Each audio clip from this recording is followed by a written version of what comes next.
Private Miller, you're going to Lackland Air Force Base for a correction school. And I was like, no, you have a mistake. They're like, nope, this is part of the MP contract. You're going to Lackland Air Force Base. But then when I went to Miramar, Marine Corps Air Station Miramar, that's when I was really, my eyes were opened out there. I said 1/3 of the population there was innocent. What really opened my eyes was this Navy SEAL. He was falsely accused of rape. His girlfriend at the time, he planned on breaking up with her, and she knew that, and she said, "You break up with me, I will end your career." I became an adrenaline junkie.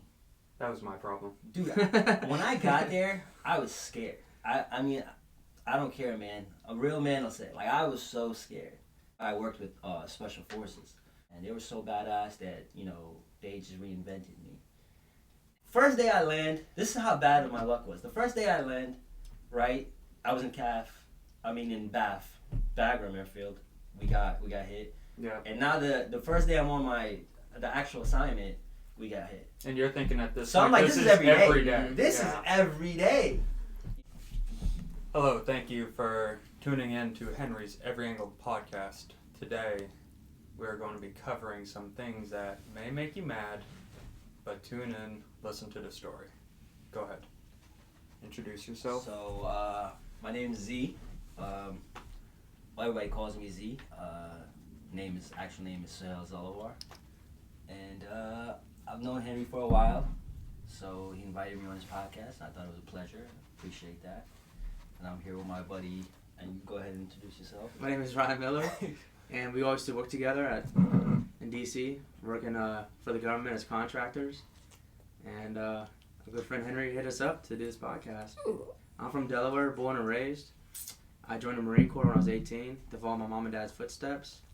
And then I was in Japan, then I went to California, then I went to Pennsylvania, and then I moved to D.C. after my friend told me about the job, working for the government, and my life changed. So that was a good introduction. Yeah, it was. I didn't give all my information. Oh, I was just, just a little... Thank you. Thank you for making me look bad. Yeah. So, I never even knew that your family was in the Marine Corps, too. My mom and dad were, yep. Yeah? And they told me, do not join the Marine Corps, join the Air Force, you know. So when you get out, you can get a job, a good high-paying job. I mean, honestly, I think I would tell my kids that, too. Yeah. And that's how my mom and dad both met. And my dad passed away in a car crash when I was 14 years old. And so I was like, all right, I got to join the Marine Corps now, you know. You felt obligated? Yes, I did. So then I went to Paris Island, and it literally, I was a really bad kid. I was going down a bad path, and I was so cocky. I was just doing a lot of hood rat stuff. And when I stepped on those yellow footprints, all that went away. And the drill instructors took all that bad stuff out of me. And I changed my whole entire life doing that, you know. Where do you think you'd be today if you didn't do that? I would 100% be in prison. I 100% would be where all my friends I grew up with are at right now. I think I would have... I don't know if I'd be in prison, but I think I would have quite a few DUIs. I would have never... Yeah. Would have never done this. Coming from a small town, you know how it is. There's nothing to do, you know? Yeah. So I was just, It's funny. It's funny you say that because I had the opposite upbringing. Well, it's similar but opposite. Like, for me, by the way, I'm from... born in Afghanistan, came to America when I was like 5 years old. But we always had this like mentality where like joining the military is not a good thing, you know, because most likely every time the war was always, you know, against like somewhere in the Middle East. So anyways, at 18 I actually wanted to join, but I was in high school at the time, and guess where they were? In Afghanistan. So I was like, man, that's like me going over there. I'm going to be fighting my people. Very contradictory. You know? Yeah. So it's tough, but I always wanted to like do it.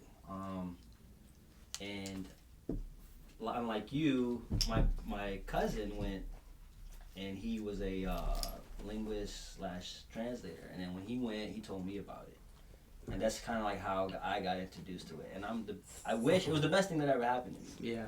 It opened up my eyes, man. So that was I mean, you did some badass stuff as a contractor overseas. No, definitely. How'd you join? What was your story? Like, what made you want to go? I had nothing.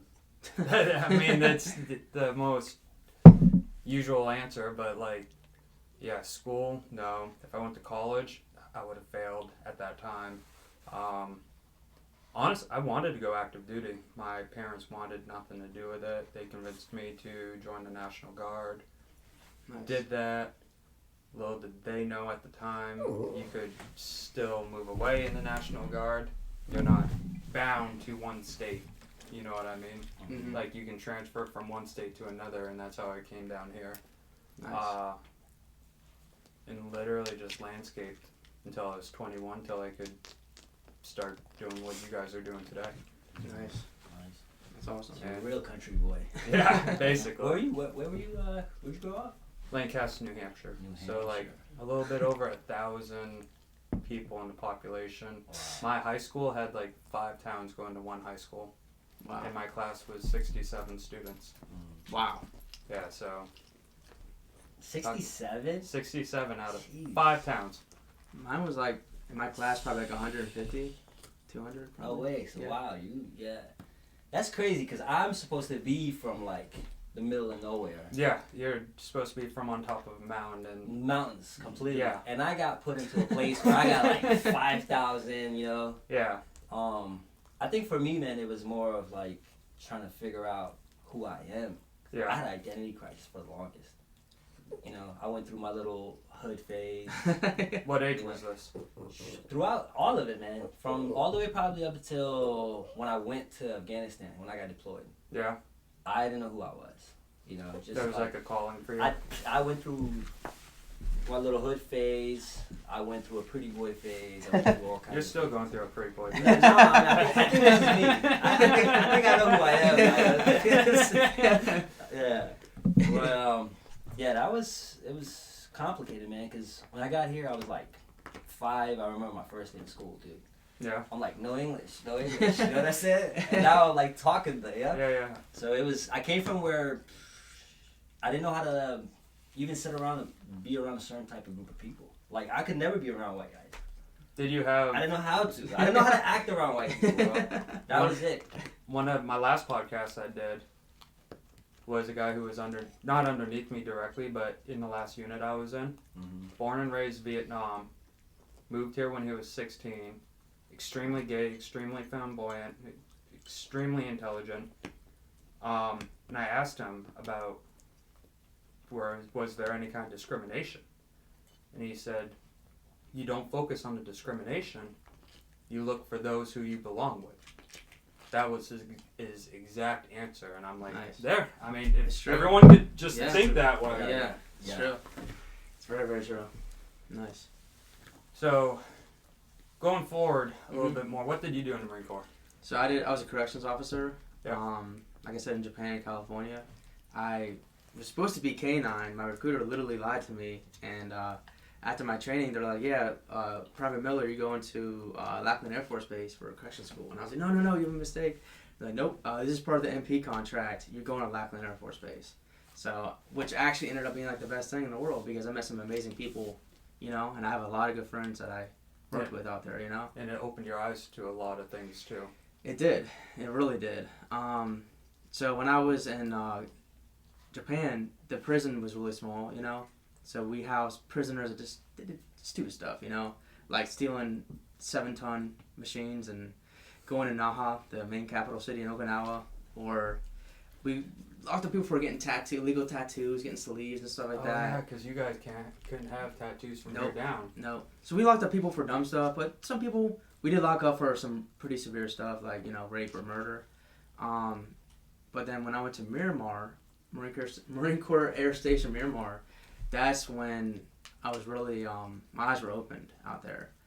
That prison focused on sexual assault, rape. It was a sex offender prison, and it was a very, very big one. And I was there for 3 years.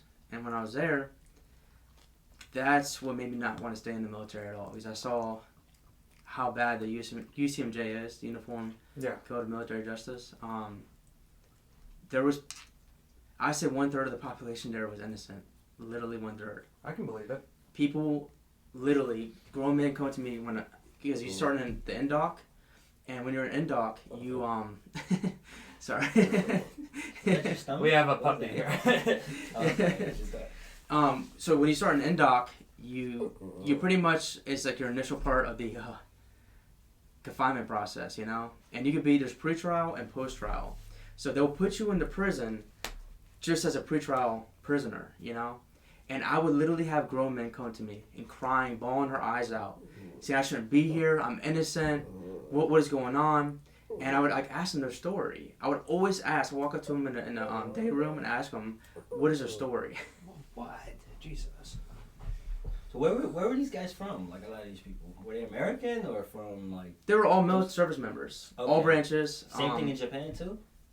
Yes, yeah, but it was Japan a Marine Corps was facility. Japan was a Marine Corps mainly- facility, Uh-huh. but everyone that got in trouble in overseas Japan. went to Japan for Oh, up to so a it's year, from and then it got all transferred over. all over. Yeah, So all over different countries. Yeah, like they would whatever send them to bases. Japan. Okay. and then from Japan they would go back to the United States. Ah.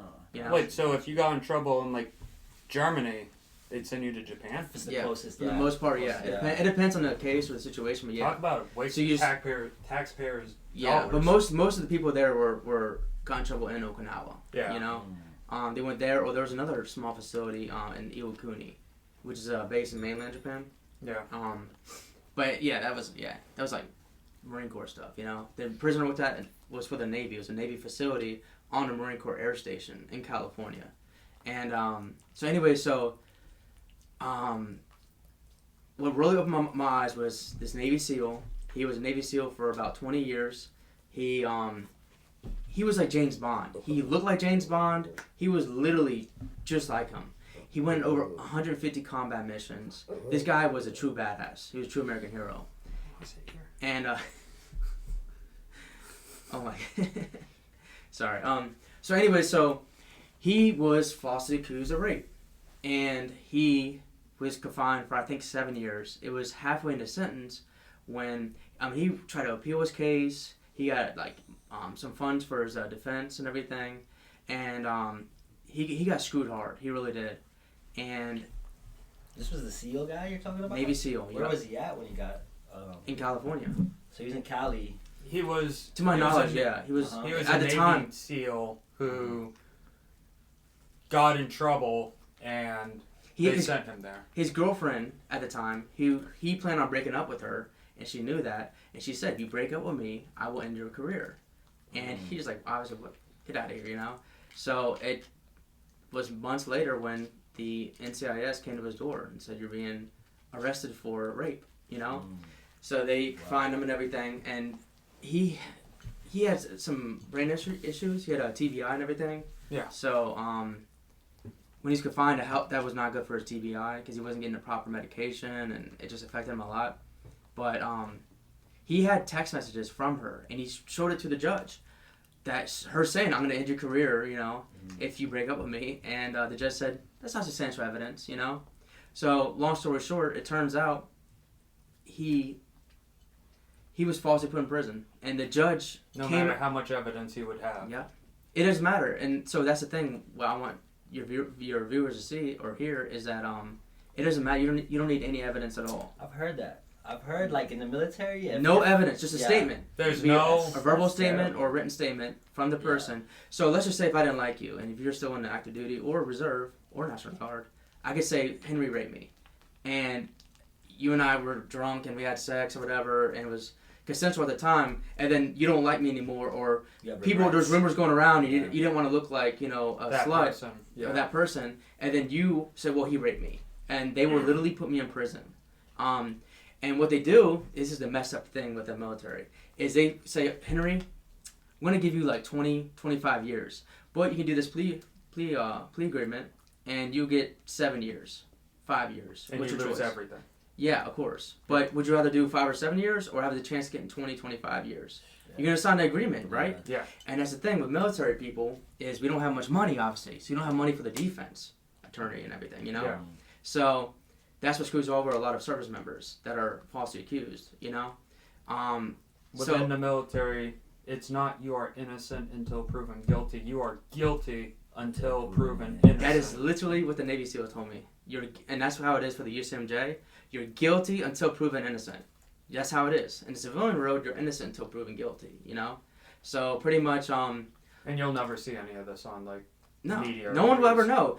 If you go to your town, where you're from, and you tell people, "Oh, I was falsely accused of rape," everyone's gonna think naturally there has to be a little bit truth to that story. Like, why would you get in prison for this? You know, Yeah. like no one will understand how bad the USMJ is. Like, no one will ever understand that at all. You know, and so finally, it's crazy because for Keith Berry, the SEAL, his case was obviously he got back paid and everything, and he was proven not guilty, only because the guy came out after his retirement and said, yeah, I put him in prison to meet essentially a quota of Congress because he was such a high profile case, and he falsely put him in there, and he admitted to it. So once he admitted to it, obviously that's what got his case overturned and everything appealed and everything. And yeah, he got back paid, but he still served 3.5 years as an innocent man. Your life is taken away. No money. As an innocent man. Time, you can't get time back. So now he does podcasts. He goes to colleges. He speaks at colleges and everything. Tells his story because no one in the civilian world will ever understand the horrific details of this. You know, like they're like, what? How will this happen to a Navy SEAL? There has to be something true to it. No, it was the girlfriend got mad because he was gonna break up with her, and she knew that all she had to say to his command was he raped me, and that they would confine him with no evidence. She had already done her research. Yep, and his case is not the only case. That's the sad part. Yeah. There's so many other cases, and I'm saying this as a corrections officer on the other side of the bars. You know, this is nothing happened to me. I'm not bitter or sour because something happened to me. No, this is from what I've seen. You know, and there's a lot of innocent people in the prison right now that are locked up with no evidence, and it's pretty messed up. And like I said, they were tricked to sign the plea agreement. Yeah, because they feel like there's no other way out. Yeah, Little exactly. rights. Exactly. So like this is my one friend. He very very nice guy, tall and handsome. Everyone loves him. He can never do wrong. You know. He was dating this girl. They were dating a lot, going on dates. They were having consensual sex and everything for about 6 to 9 months. And pretty much the girl, she called rape on him, and it's crazy because we call it sapper. I don't know what you guys call it for the Army, but the sexual assault person that you reported to. Yeah, the sharp for the Army. Sharp rep. It was this lady, a sergeant. She was a lesbian, and then the girl was, I guess she was bi, but they were in a relationship together. So, you see what I'm saying? So, pretty much, they were in a relationship together, and the guy, my friend, had sex with her, and then she called rape. Coincidentally, the girl that she reported it to was a girl that she was in a relationship with, and they had pictures and everything on social media together. And But it didn't matter. It didn't matter. And the girl was a sergeant, or the lady that was in charge of the sexual assault. I forget what we call for the Marines. The representative. Yeah, the rep. She was the sergeant, and then the girl, she was a lance corporal. She was an E3. So that right there is fraternization, you know. But anyway, so for the guy, my friend, he was put on this self-help thing where you go around, you cut grass, and you work in recycling, and his life was literally destroyed in the Marine Corps because of a false accusation against him.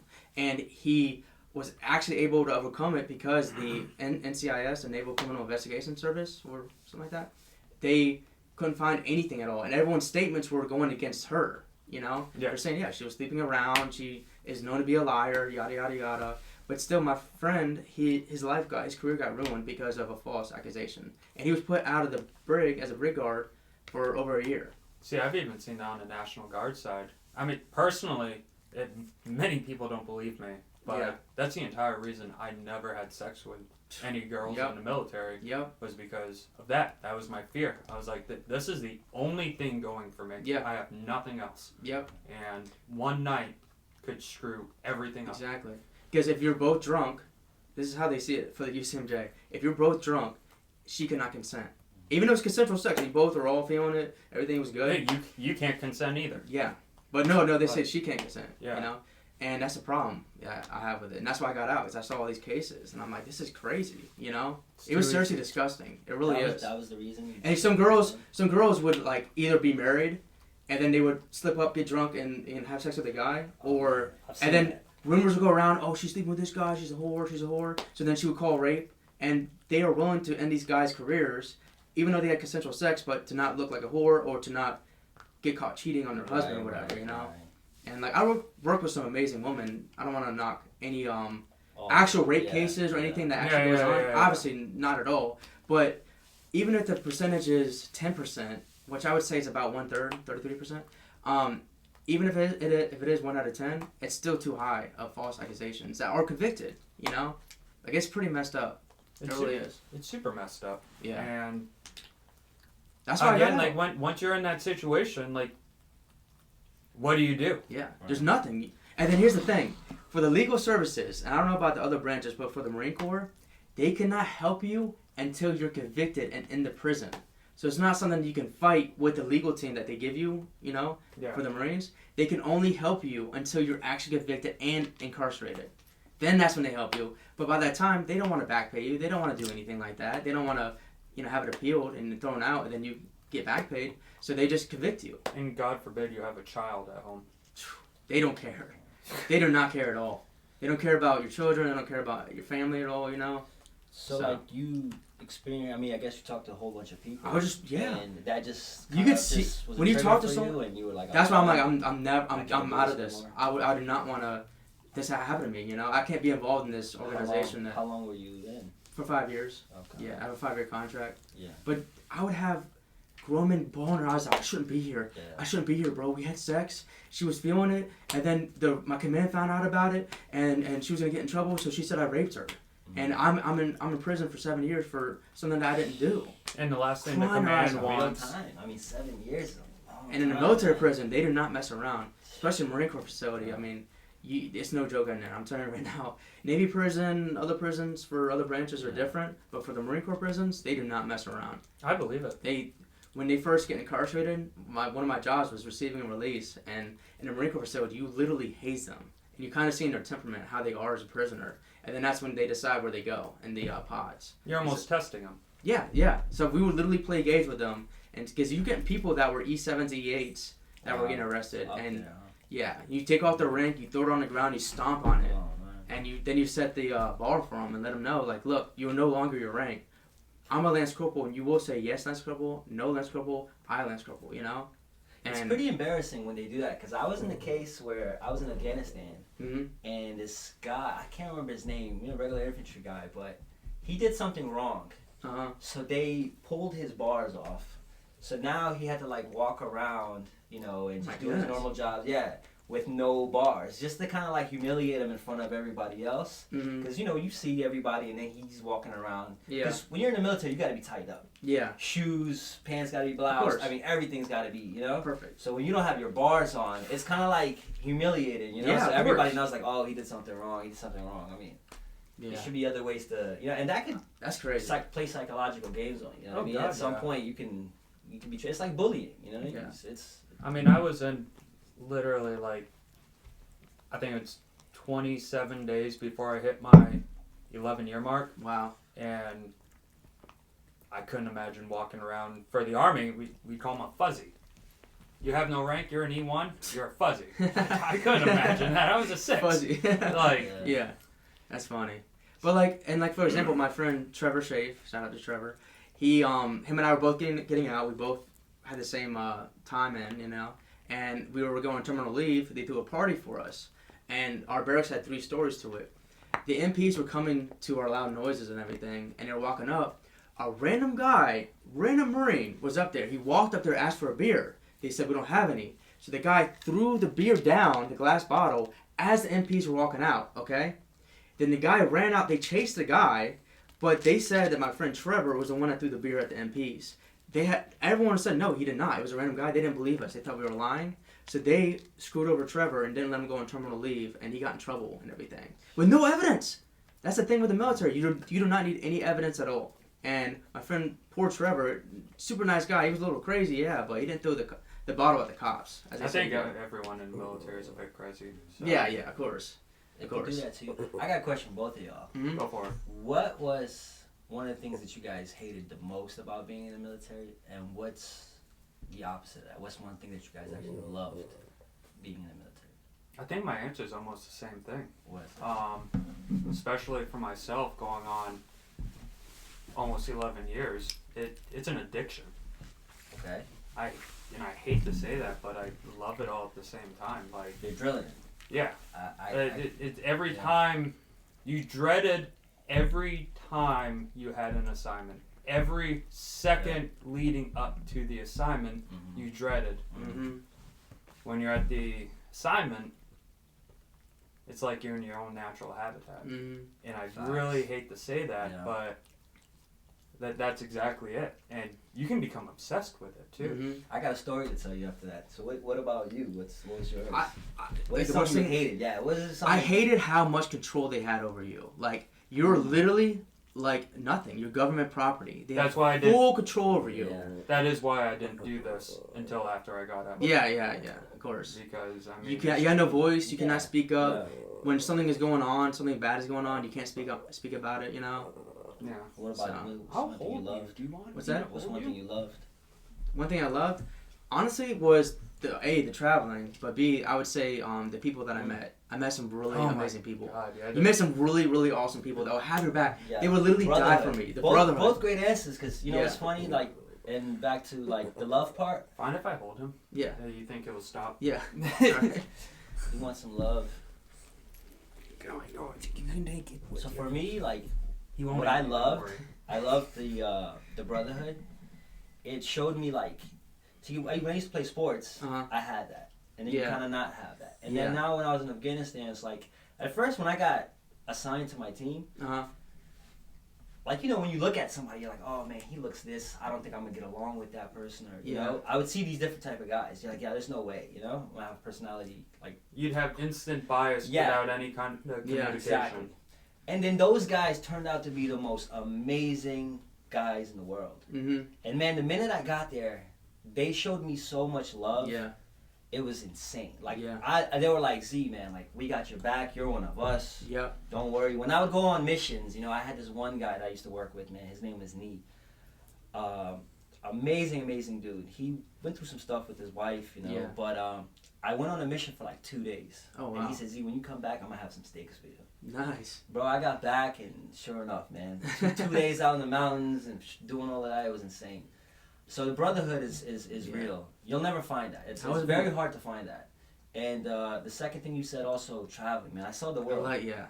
I saw the world. I went to, man, I was in Dubai for months. Nice. I was in Singapore and Philippines, and you know, Nice. I got to really like explore and see the world. So it does open your eyes up to a lot of stuff. It does. It really And does. It opens your eyes up to other people too. And the same thing, like, and now what you said as far as like the negatives, I became an adrenaline junkie. That was my problem. Dude, when I got there, I was scared. I mean, I don't care, man. A real man will say, like, I was so scared. You know, I wanted to leave. And I got put with the right guys. Man, my team was amazing. You know, Yeah. by the way, I worked with Special Forces. So when they put me with this SF team, man, I didn't know what was going on. And you have a whole. My story You is have insane. a dictionary of characters. My with story them. is, yeah. But so to backtrack though, I was scared as hell on those first assignments and missions we went on. What year was this around? So it was from 2012 to like beginning of 2015. So I did Yeah. about 2 years. My plan was to do 1 year, but I got so hooked on it. It was, you know, it turned into Yeah. 2 years. And what happened is, every time I would go out, man, on those missions was like, at first I was scared. Within like a month and a half, my team, man, they were so badass that, you know, they just reinvented me. And then from there, I just became an adrenaline junkie. So it was fun, but at the same time, man, it was a lot of risk. It turned into a need for you. It was, yeah. I came And it back was to an America. addiction. I came back because I was injured. And I got so bored and depressed. You know, PTSD, all that. I wanted to go back. I was like, I don't want to be here. Damn. I want to be out there. I like it out there. I have a purpose. I feel like I belong to something. I can relate to Yeah. that. I mean, honestly, I never got to deploy or anything like that. But I was always shooting for like the next thing. When I was in West Virginia Guard, I was shooting to try to go into 18 series.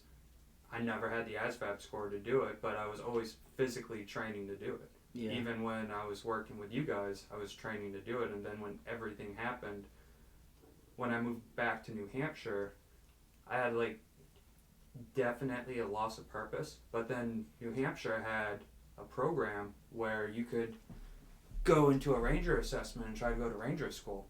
And at that point I was like, 2 years after air assault school, which that was a story on its own. Like only 40% of my class passed. Yeah, some tough stuff. So yeah, I was like, I'm gonna go to Ranger School. And heck yeah, no one's gonna stop me. Little did I know, I was gonna stop myself. And that's when I ended up destroying my right ankle. Had surgery on it. Surgery went well, and I was like, okay, I'm gonna retrain to go to the Ranger assessment. And only 3 of us turned out to sign up for that assessment. So the guard canceled it. And I was like, fuck. Yeah. And that's when I ended up doing the marathon I was telling you about. Because I'm like, I just did all this training. You have to run like 5 miles in 40 minutes. And at that point, I was running 8 miles in under 80. Jeez. So I was in damn good shape. Just killing it. Yeah. But then my ankle started clicking. And I was like, what's going on? And it turned out the surgery was good for a civilian.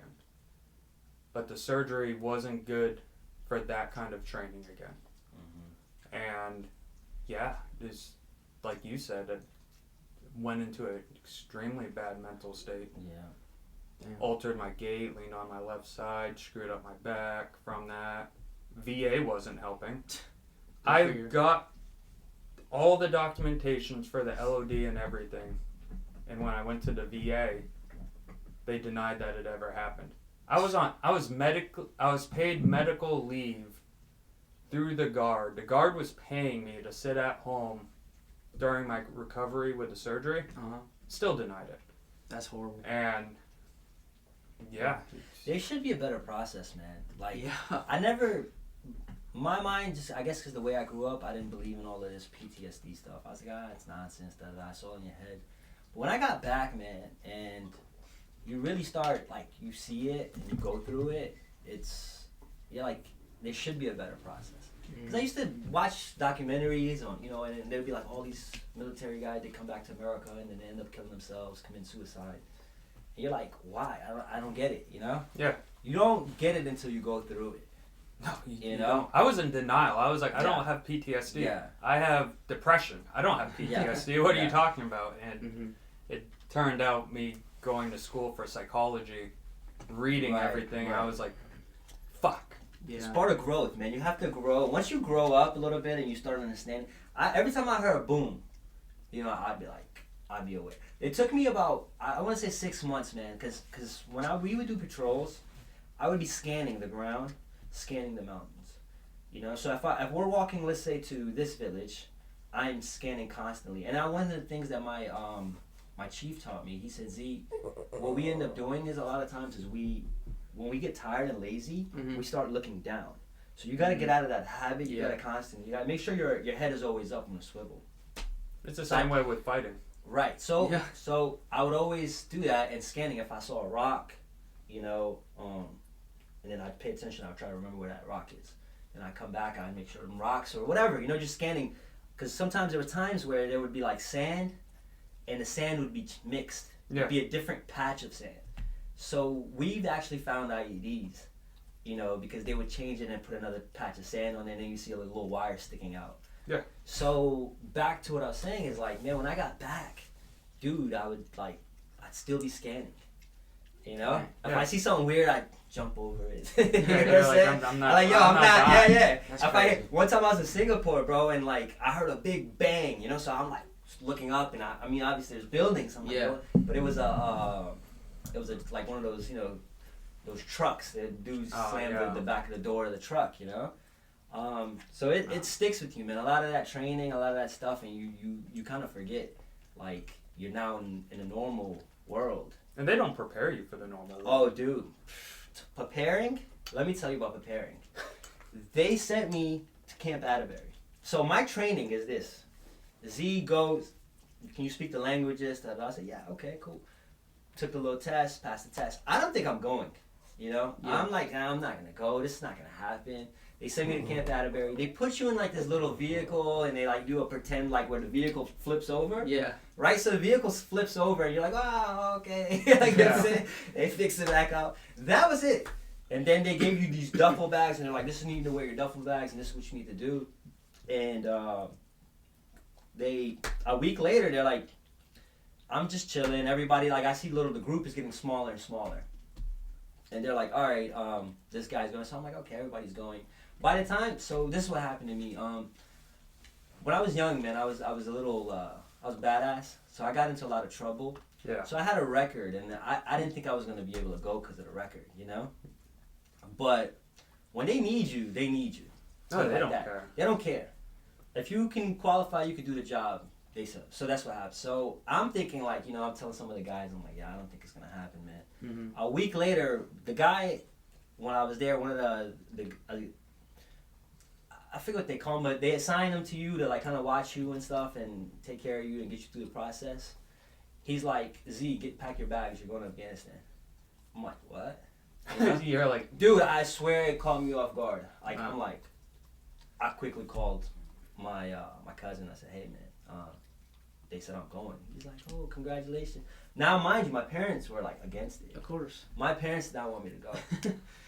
They're like, look, man, but I needed money. You're paying good money. I was just tired of what I was doing. Yeah. I wanted to see the world, man. I needed to get out of here, you know? And they sent me to Afghanistan. Wow. So now, going to Afghanistan, the whole way, guess what they're telling me?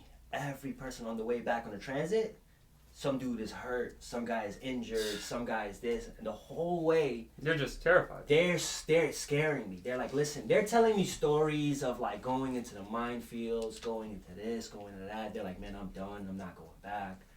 And now I'm like, it's building this, like, I'm creating a story, you know? Yeah. And I'm like, all right, hope for the best, prepare for the worst. Hope for the best, prepare for the worst, right? So we go to Germany. From Germany, we go to Kuwait. And I'm just sitting there. I'm in my head, man. Can I ask a question real quick? Yeah. Did you ever have that kind of risk of violence of possibly dying up to that point? Here or over there? While going over there. Everything prior to that. So here, I was just a badass kid. But, like, no crazy, you know, just a kid growing up with that, you know, what do they say? You're a product of your environment. So Yeah. grew up, didn't have much, didn't have direction, didn't have mentors, so, you know, got in fights and things like that, you know? I had no direction. Yeah. Trying to figure out life, trying to get a blueprint. I'm first generation, you know? Yeah. So that, yeah, there was no direction, and then I got into trouble, and now I'm trying to figure out how I can get out, you know? And now you're traveling. And that's a whole other story right there. Yeah, but yeah. now, I'm traveling. Now, when it comes to the parts where my life was in certain situations, oh man, I definitely got into some certain situations out there. But I go to camp, what is it? We're in Kuwait. In Kuwait, boom, it's a quick 1 day, 2 day turnaround, and they send you to Afghanistan. So as soon as they come pick us up, Mm-hmm. you know what the guy says to me? What? So we're all standing there, Mm-hmm. and he's like, all right. He's standing up on something, some podium. He's like, the good thing is we haven't been attacked in a few days, but the bad news is we haven't been attacked in a few days. So as soon as he says it, I'm like, what? Like, what is going on? I'm like, he's messing with me. Whatever, it's ain't, you know, nothing. And he was being honest. We go off. We're you know, now we're chilling. We're waiting for our assignments, where we're gonna go. Everybody that came with the group, I mean, you got guys going to. Some are gonna stay in Bagram Airfield. Some are going to Jalalabad. Some are going to Kunduz Province, Kandahar, Helmand. I mean, there's all over these places, right? So everybody's getting split up. Some people get nice assignments. Young guys, we don't get the nice assignments, you know. And I knew that, and that was one of the reasons I didn't want to go. The older guys got little cush jobs. They're chilling, you know. They're old. They can't, you know. Of course. So that night, I'm sitting in my tent, and alarm goes off. You know? And a mortar, I kid you not, bro, a mortar came and hit maybe like 100 meters from where the tent is.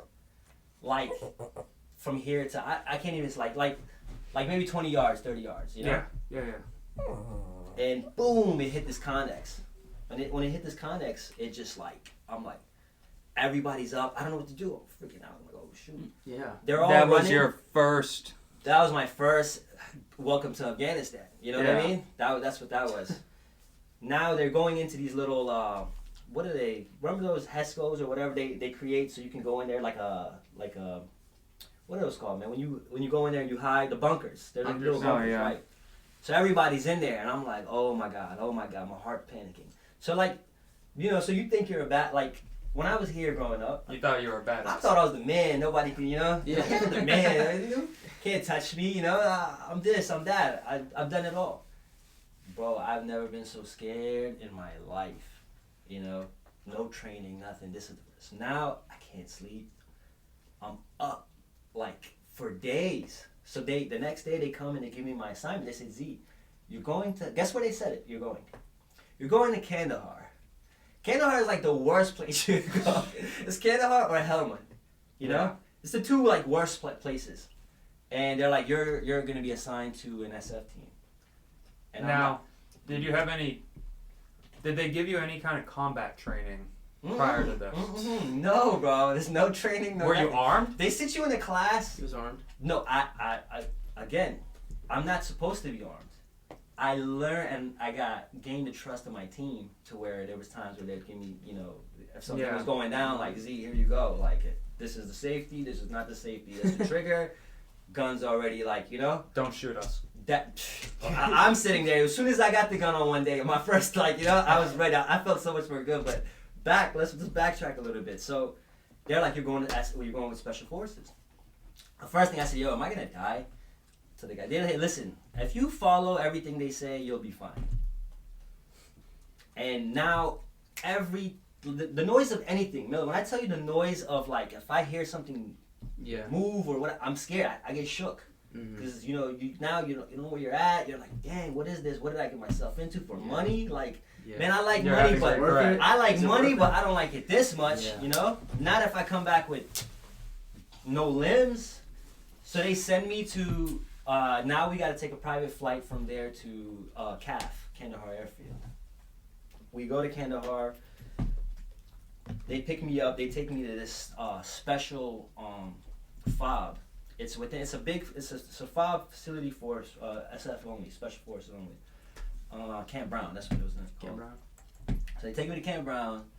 I'm chilling. That night, these guys come. They open up my door. They're like, "Are you Z?" I said, "Yeah." They're like, "Let's go. Grab your stuff. Let's go." I'm like, they're like, "Do you know who we are?" And this is my chief. I don't know this guy at the moment. So he's like, I don't know how bad this dude is. This guy is the baddest dude I ever met in my life, man. Until today, I've never met somebody more qualified, more just the man, Of course.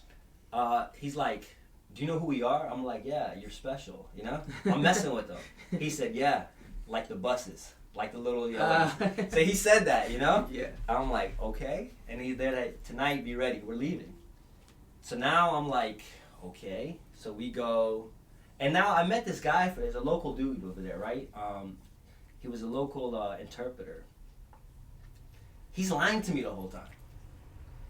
I'm like, yo, what kind of base is this? Because this was my chance to just be like, yo, I'm out. I'm not doing this. Yeah. You gotta give me a different assignment.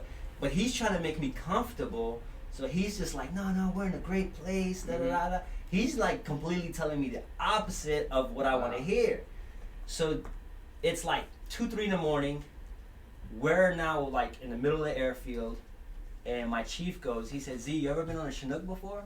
I said, "No." He's like, "Oh, you're gonna love it, So I see these 2 Chinooks come down. He's trying to make you think that, you're going to have a good time, we're going to go play. He's just telling me like, I swear to you, dude, I am praying. I am praying every second. When that Chinook landed and I'm sitting in there and it's dark outside and I see mountains, like the doors are open, dude. I'm like, looking outside, you're just like, what the hell is this, man? Like, where, Yeah. And it's just flying over mountains, and they take us to the middle. Now it's like 5 in the morning, and you see the crack of dawn, you see the sun coming up. They throw my shit out. Everybody starts walking up this mountain, And we had a little VSB on top of the mountain. And I'm talking to the local interpreter, and I'm like, dude, like, you told me this was gonna be like, chill. What is this? Yeah. He's like, yo, you're fine. No, we're good. Come on. He helps me grab my duffel bag. There's 3 of them, so I got 2 of them. He grabs one of them. We're walking up a mountain now. imagine, like, you know, I don't even, like, I'm in the middle of nowhere and I got these big ass duffel bags and I'm climbing up a mountain. And you're thank praying. God I'm in shape. You know? Yeah. I also know what I look like, you know? And they take me out, we go up there and there's a little container and our room is in a container. So I go in the container, man, and I'm like, man, the whole time, it's just, I'm processing this, man. Miller, I don't know what the heck is going on. What did I get myself into? I'm like, my family doesn't know where I'm at. If I die here, dude, like, you know, it's insane. You don't know what, and you're just young. Couldn't imagine that. So You're young, uneducated about the situation at its max capacity, and you're trying to take it all in and not having time to do so. It's a lot to take in. That day I get up, you know, and you see all these guys. You see my team's out there. There's some of the guys are like, I don't know, you know, like it's weird. So you just meet somebody you don't know. You're like, is he a good person, not person? That's where like I wasn't used to certain people, so I thought maybe like these guys are assholes, you know. But again, like, so I'm talking to them, they're talking to me, and everything's whatever. Like it's just I'm there, you know. I'm not trying to look like I'm scared. I'm pretending hard not to be scared. At that point, were you wondering, if shit hits the fan, are these guys gonna let me die? The whole time I'm wondering is, let me stick it out a few days and see how it is. Let me just try. I can't go back home because with us in Norco, man, if you came back home and you were scared, you didn't do it, all these people were doing it, you left. You know what I mean? I didn't want that. You didn't want your ego. I didn't want that type of like. I just don't want to hear that. So I'm trying, man, and guess what? Same day, I'm outside, we're chilling, we're on top of this mountain. We have Hescos all around, you know? Yeah. All around our little fortress. And all I hear is phew, boom. I was like, you're just waiting for an RPG to fucking. So it was a mortar. Okay. They would shoot mortars and they would run. Yeah. And then they had PKMs, you know, they had these old Russian like rifles. So next thing you see, you hear bah, bah, bah, bah, bah, bah, bah, bah, and it's on. I kid you not, dude. I just went in the corner and I ducked and I just sat like this. I'm on the ground like I'm gonna die, dude. What did I do? You know, what did I just go for money for what? You're like, this isn't worth it. So now I made up my mind. I gotta get out of here. There's no way I can do this. This is the first day I land. This is how bad my luck was. The first day I land, right? I was in in Bagram Airfield. We got hit. Yeah. And now the first day I'm on the actual assignment, we got hit. And you're thinking at this So point, I'm like, this is every day. This is Yeah. every day. You know? So, Wow. and then, you know, obviously my team, they go when we got some guns and they go back and then it's just full on, you know, just. And they're used to it. Oh, this is, Yeah, they've been there for a couple months. Yeah. They're trained for this. I had the baddest team, dude. They were a mountain team, so they knew what was going on, you know? Yeah. At that time, I don't know, you know, if these guys even gonna take care of me, you know? So now we're in these vehicles, the Mat Vs, and we're riding out.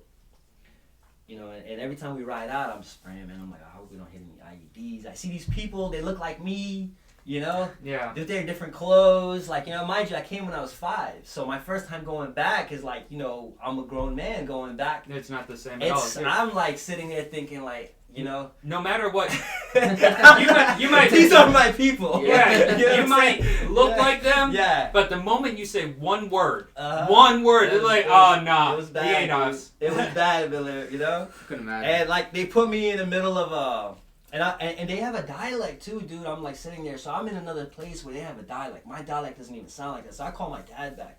I'm like, Dad, I'm over here. My dad's like, man, I don't even know how to speak, like understand the way they speak, you know? They have a complete different dialect. So I'm sitting there like trying to learn, write down everything, the words they're saying, because they're like, it's like you from the country and, you know, I'm from like New York or DC and I'm using different phrases. And we just ain't gonna understand you. We're not understanding each other, you know? So they're calling things completely different names. So we go there and I'm in these areas, man, and I see all these like Afghan soldiers. I see ANA, AUP, commandos, all of them. I'm with my captain, and then I can't even translate, dude, because I don't understand their dialect, you know? So now I'm looking bad. I'm like, I can't even do my job. So I was like, you know what? I got it. I'm just going to tell him I can't do this. I don't understand these people. Send me back.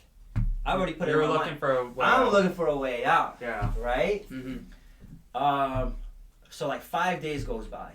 I'm like, all right, 5 days went by, I did my thing, I'm Mhm. out. Hey Cap, can I talk to you? And he's like, yeah, what's going on?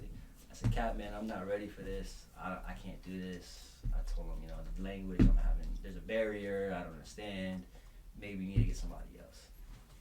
So the Cap, he's such a G. He's like, see, man, look, you're just having culture shock. I get it. You're gonna be fine. Don't worry. I said, look, man, I really need to go. Yeah. So now I'm like thinking he's gonna send me back. Mm-hmm. I go. We have a little collage. We got a little house downstairs, down on where the mountain is. So we're like sleeping outside. Okay. So imagine that was another thing, man. I'm in this little mud house. Mm-hmm. I can't sleep. I haven't slept for 5 days The at least. mud house? Yeah, the house is just made out of muds. It's called a collage. Dang. And I'm sleeping in this little this little the bag where where you can't mosquitoes can't get you, spiders. Yeah. Yeah. Bro, I'm hearing donkeys outside. I'm hearing dogs barking. One of the guys, he's like, oh shit, there's a spider. They got these big camel spiders. I can't sleep, dude. I cannot sleep. I haven't slept in days. I'm like Your heart rate hasn't gone down. I haven't. under My 100 eyes are days. my brain can't function. I haven't slept in days. All I'm thinking is like, yo, what the heck? So after the chief talks to me, the chief has a conversation with me, and he's the guy I was telling you about. He's a badass guy. Chief goes, he sits me down and he's like, look, man, you're gonna be fine. I'm gonna show you everything.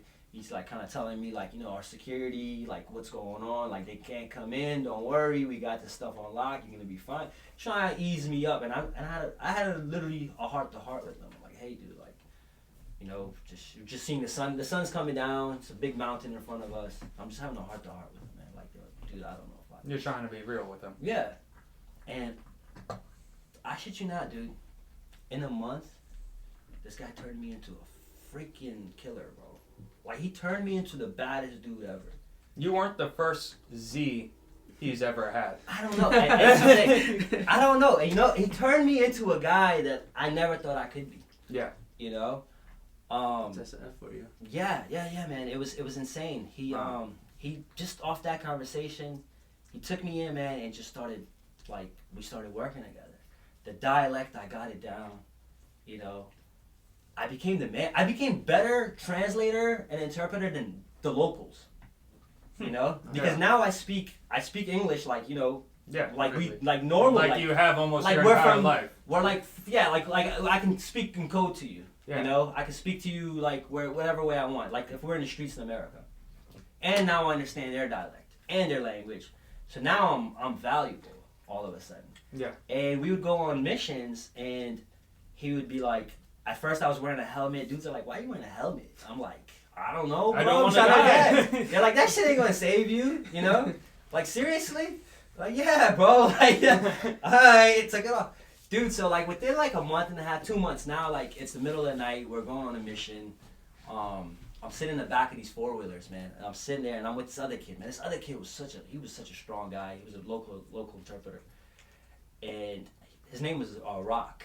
We called him the Rock. Yeah. He was like that. He was a badass kid. And I'm sitting there, I'm talking to him. I say, hey, Rock, man, you remember when I was scared? I came here, now I became an adrenaline junkie. I'm loving it, man. I'm going and I'm doing all kinds of missions. And it's fine and dandy at that moment. Yeah. There was a lot of close calls, man. There was a lot of close calls. But I just had an amazing team that, Took care of you. really, really showed me, man. Really, if it wasn't for them, dude, I don't know. And there was a time where I was sitting down, man, and because now months have went by, so we don't have showers. I'm taking showers with water bottles. I'm taking showers when it's raining, whatever. So it made me appreciate America too, and that was a blessing too, man. That you don't see what you have. When you come to this country as a kid, you don't get it, Yeah. That's the thing about being a foreigner, man. Yeah. Once you this was really a place that people could say and talk shit about America, but bro, at the end of the day, you can be anything you want here, man. Yeah, there's opportunity. And there's so much, and it's you don't understand freedom. People don't understand that at all. You don't know freedom till you actually have it. Yeah.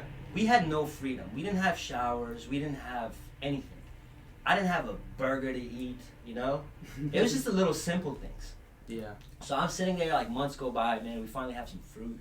We're in, like, we travel all these places. We'd go to all these different villages, and, you know, so we got some food. We went to a different base, and they actually had fruit. So I'm sitting down outside, it's hot, I'm chilling, we're on the ground, and I'm eating this fruit. I'm like, yo, Chief, man, this food is amazing, you know? And he said, Z, I'm gonna tell you something. He's like, and you're never gonna forget this. And at that moment, he said, when you go back, you'll never be the same person again. It's truthful. You know? And it's not even a matter of PTSD. It's a matter of being gratitude. Dude, when I came back, just my first shower, I cried. Shower, man. Who cries in the shower, right? Right. Bro, it felt different. It felt like a massage. You know? Just sitting there. Wow. Just water pouring on you. You're like, oh my God. I'm eating a burger. Like, oh my God. You know? I'm driving. Imagine I'm driving where I don't have to worry about, like, Dying. yeah, like somebody trying to blow me up or somebody shoot at me while I'm, you know, it's some crazy stuff. And, man, it's just those little things, dude. Those little things. But I will say this, man, like, when I was there, the one thing that I learned, man, was when I was there, all I had to do was survive. So every time we'd go on a mission, I'd leave base, I'd be like, all right, the goal is to come back to base in one piece. Yeah. That was in my mind every time. You got to make it back to these doors, right? And then you're good. You can relax. So every time we'd go for a day, 2, 5 days, whatever it was, I'd come back, and as soon as we hit those gates, all right, cool, I'm good. Don't got to worry about no more. Take the vest off. Take Another everything. day. I made it. I made another day. And at that point, you weren't really thinking of the day after. You only thought about the door. Exactly. And there were days, man, where we had some calls where I sat there and I didn't sleep. I didn't sleep those nights because I just sat there and I'm like, man, that was some close calls, Henry.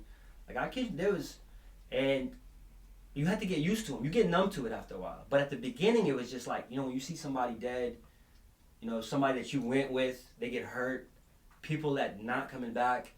So it changes your perspective, man. And every day I'd be like, all right, and then you get numb. You're like, all right, today's the day. If something happens today, that's it. Today's the last day. So I gotta live. I gotta make sure I just come back and live. And then when I got back to the base, I was good. The difference of coming back to America and being out there is now it's a different survival. I have to pay bills. I'm not used to that. I gotta like survive differently. You know, like I can go outside and I get shot. I go outside and I get killed, but I have to I gotta go work. Yeah. The cell phone bill, the car bill, you know, this note, that note, like. So that kind of like was a struggle for me, man. I was stressing out. Like, when you also that was hard. Yeah. The other thing that I would ask, was it hard dealing with the people here when you got back? Hearing them with their very, very tiny complaints. So people, yeah, and that's the thing, man. People don't know. People don't know how good they have it. They don't. You know, my whole life, man, we were always told, like, you know, like everybody looks at, when you come to America, it's like you made it into heaven. Yeah. You know, you left hell. Like, Bro, my girlfriend's she's from Ecuador. yeah. Beautiful country. It's so beautiful there. But it's like, there's some cities there where everyone is in shacks, like literal shacks. Not all of it, but there's like, I'm talking about not towns, but it's full on cities where everyone's in shacks, man. And you just see people on the side of the road. I mean, when I was driving through, there was like about 150 Venezuelan immigrants that came there from Venezuela, because obviously Venezuela's not good right now. And they were literally dying on the side of the road. And people just driving by. They don't care. It was a normal thing. Yeah, and it's like people literally dying. And they seem like really good people, you know? I mean, there's kids out there, women out there, just dying. And Americans have no idea how good we have it. My girlfriend, she came here, she knew no English at all, and she started working at McDonald's. You know, she was living with her uncle and stuff like that. And now, she went from McDonald's, and now she is making 6 figures, doing what she loves, working with animals. She's a manager at a very big vet clinic, and she's doing what she loves, making a lot of money. And that's why she's like, I'll never go back to Ecuador, you know? The Ecuadorian people are amazing people. They're so nice, but stuff is messed up there. Like in South America and Central America. It's their government, you know? And also, like, I think that's why when you see foreigners come to America, you see them start and be successful. Yeah, because they work so hard. Opportunity, you know? Well, that's like the entire reason why it seems like those who throughout most of the people you worked with, they're all SF guys. Mm-hmm. Did they talk about like the childhood at all? Man, that's a good question. I don't know if I really even got too deep into that stuff with them, you know? Because most of the people I know who are like badass motherfuckers or CEOs, they all come from hardship. Yeah, absolutely. Yeah, these guys were all country guys or something, man. And man, the way they could shoot, I felt comfortable. These guys would not miss. They were trained. Yeah. And I would compete with them. That's the thing. I got to the point where I'm sitting there, I'm like, I felt like I could be one of them, you know? So I would... The only way to get better is to be training with those who are better I than had you. Something to prove every day. So when we were out doing stuff or whatever, and so because I wanted to win their respect. Yeah. And sure enough, you know, I did. And it was times where my chief would talk about me. And he didn't know, like, but I appreciated it, you know? When other people would come, whatever, I would appreciate it, you know? And he turned me into dude, man, where it was, I had to slam people. I had to grab people. I had to do what I had to do. You know what I mean? Because it was just that mindset. If you were not part of the team, you were not contributing. Yeah, they loved me, man. I would smoke cigars with my captain. I'd sit there and just hang out. We'd be push-up contests, pull-up contests, whatever it was. Whatever we're doing. But I'm like, you know, I felt like family, and they embraced me, and that was awesome. And when they were leaving, man, I was sad because now they left, and I got put with another team, you know. And then I had to like kind of adapt with them, and there was some scary stuff, man. And it's all about the right team too, because I got put with a team, dude, that like this one guy was the SF. He was another chief, but this chief wasn't built the same. He had really bad PTSD, so what he was doing is he was beating up these I don't know, something happened to him, man, where he got he started like beating up a local contractor over there, like a construction guy. Wow. And he was like choking him out, put a gun, and then I grabbed him. I said, Chief, like, yo, relax, take it easy. And then I noticed that he kept like doing this, you know. There was a continuous This pattern. was the second team that I was with. So the second team that I'm with now, I'm worried because I'm like, this guy's gonna kill somebody, or now I'm with this team and I don't have that same like camaraderie, like I have that same like. So you're in the middle of nowhere. He could just grab you and take you out, you know. You come on him, you know. And it's like that. You're in the middle of a war zone. You don't know if somebody loses their mind, and it's happened. We've had stories where people have lost their shit and just started taking and both sides. You know, it's called a green on blue. Green on green on blue, or blue on green. Like we've had where the blue is like the Afghanistan soldiers, military, and then green would be American. You know, and there's been a lot of green on blues. So with this guy, he was doing some stuff, and luckily one of the other team members saw him or saw what was going on. Pulled me to the side and was like, Z, what's going on? I said, look, man. And this is a military guy at this point. This is a SF military dude that's like, he lost his shit, you know, and... no, I mean the guy who pulled you aside. Yeah, same part of his team, you know? Pulled me aside, takes me to the captain, and this is a new captain. Now I'm with a whole different team, and captain's like, what happened? And I'm like, look. And I'm like trying to sit there, like, look, like I'm trying to downplay it. Yeah. Cause I'm like, dude, I can't get on these guys' bad sides. Cause I don't know these guys. Yeah. Last guys I was in war with, I was in like battle with.